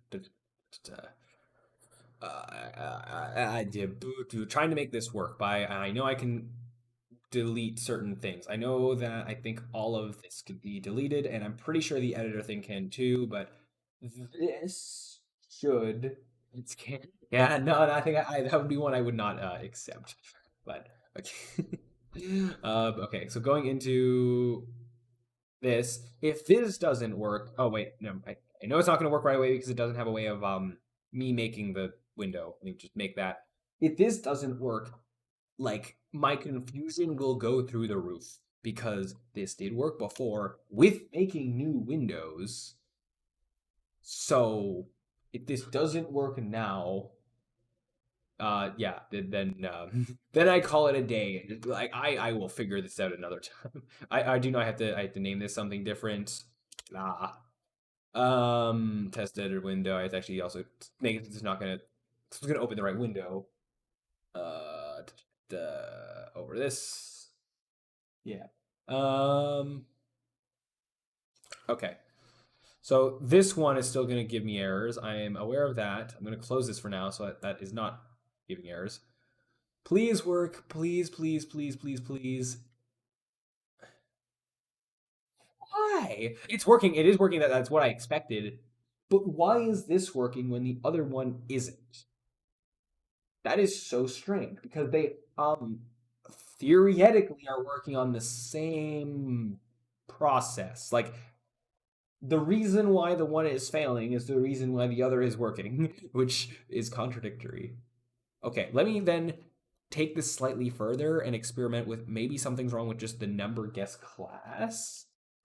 I don't know if maybe was it supposed to, and it wasn't supposed to be static or anything, because it should be like this one. Oh, another thing I know I don't need is this editor bit, and I don't need I guess this here. Right? Let me actually. Here's the thing. I got it to work, and then I started deleting things. So maybe here, let me actually put places there. Maybe I should be doing this regularly, where at least until I'm done this section is actually closing and reopening the window every time so it refreshes. Because maybe what I just deleted was something that was a factor in it working, but because I deleted it, it'll only be when I remake the window that it is a problem. No, or not. Never mind. So it still seems to be working.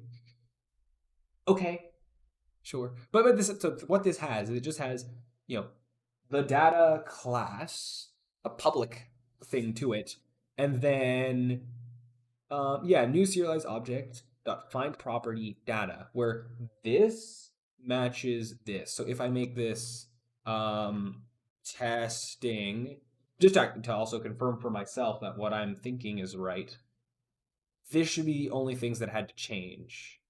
Because as long as this matches this and this, then it's okay. Right?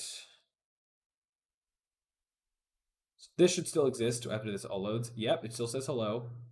I can close this and reopen it. I'll do that every time for now. Yep, that still exists. So that part's working. So now let me go one step further, and even though these are in different windows, they should still be able to reference each other in the same way. So let me have the other side, let me have editor madness bring up that hello text as the next thing of testing here. So this was here. It's not public. Oh, is that the problem? This isn't public? Am I an idiot? And was this public before? And was that the thing? That's the only thing that's different, I think. Please tell me that's the solution. Because now this will be, it was like an hour before of not of having a typo of number guess. And now this was like another hour or longer of just accidentally removing the word public and forgetting to add it back in. Please tell me that. Before I was like, oh no, is that really the problem? I'm so like defeated of the fact that like it being so broken. I will be happy if this is working. Please, please.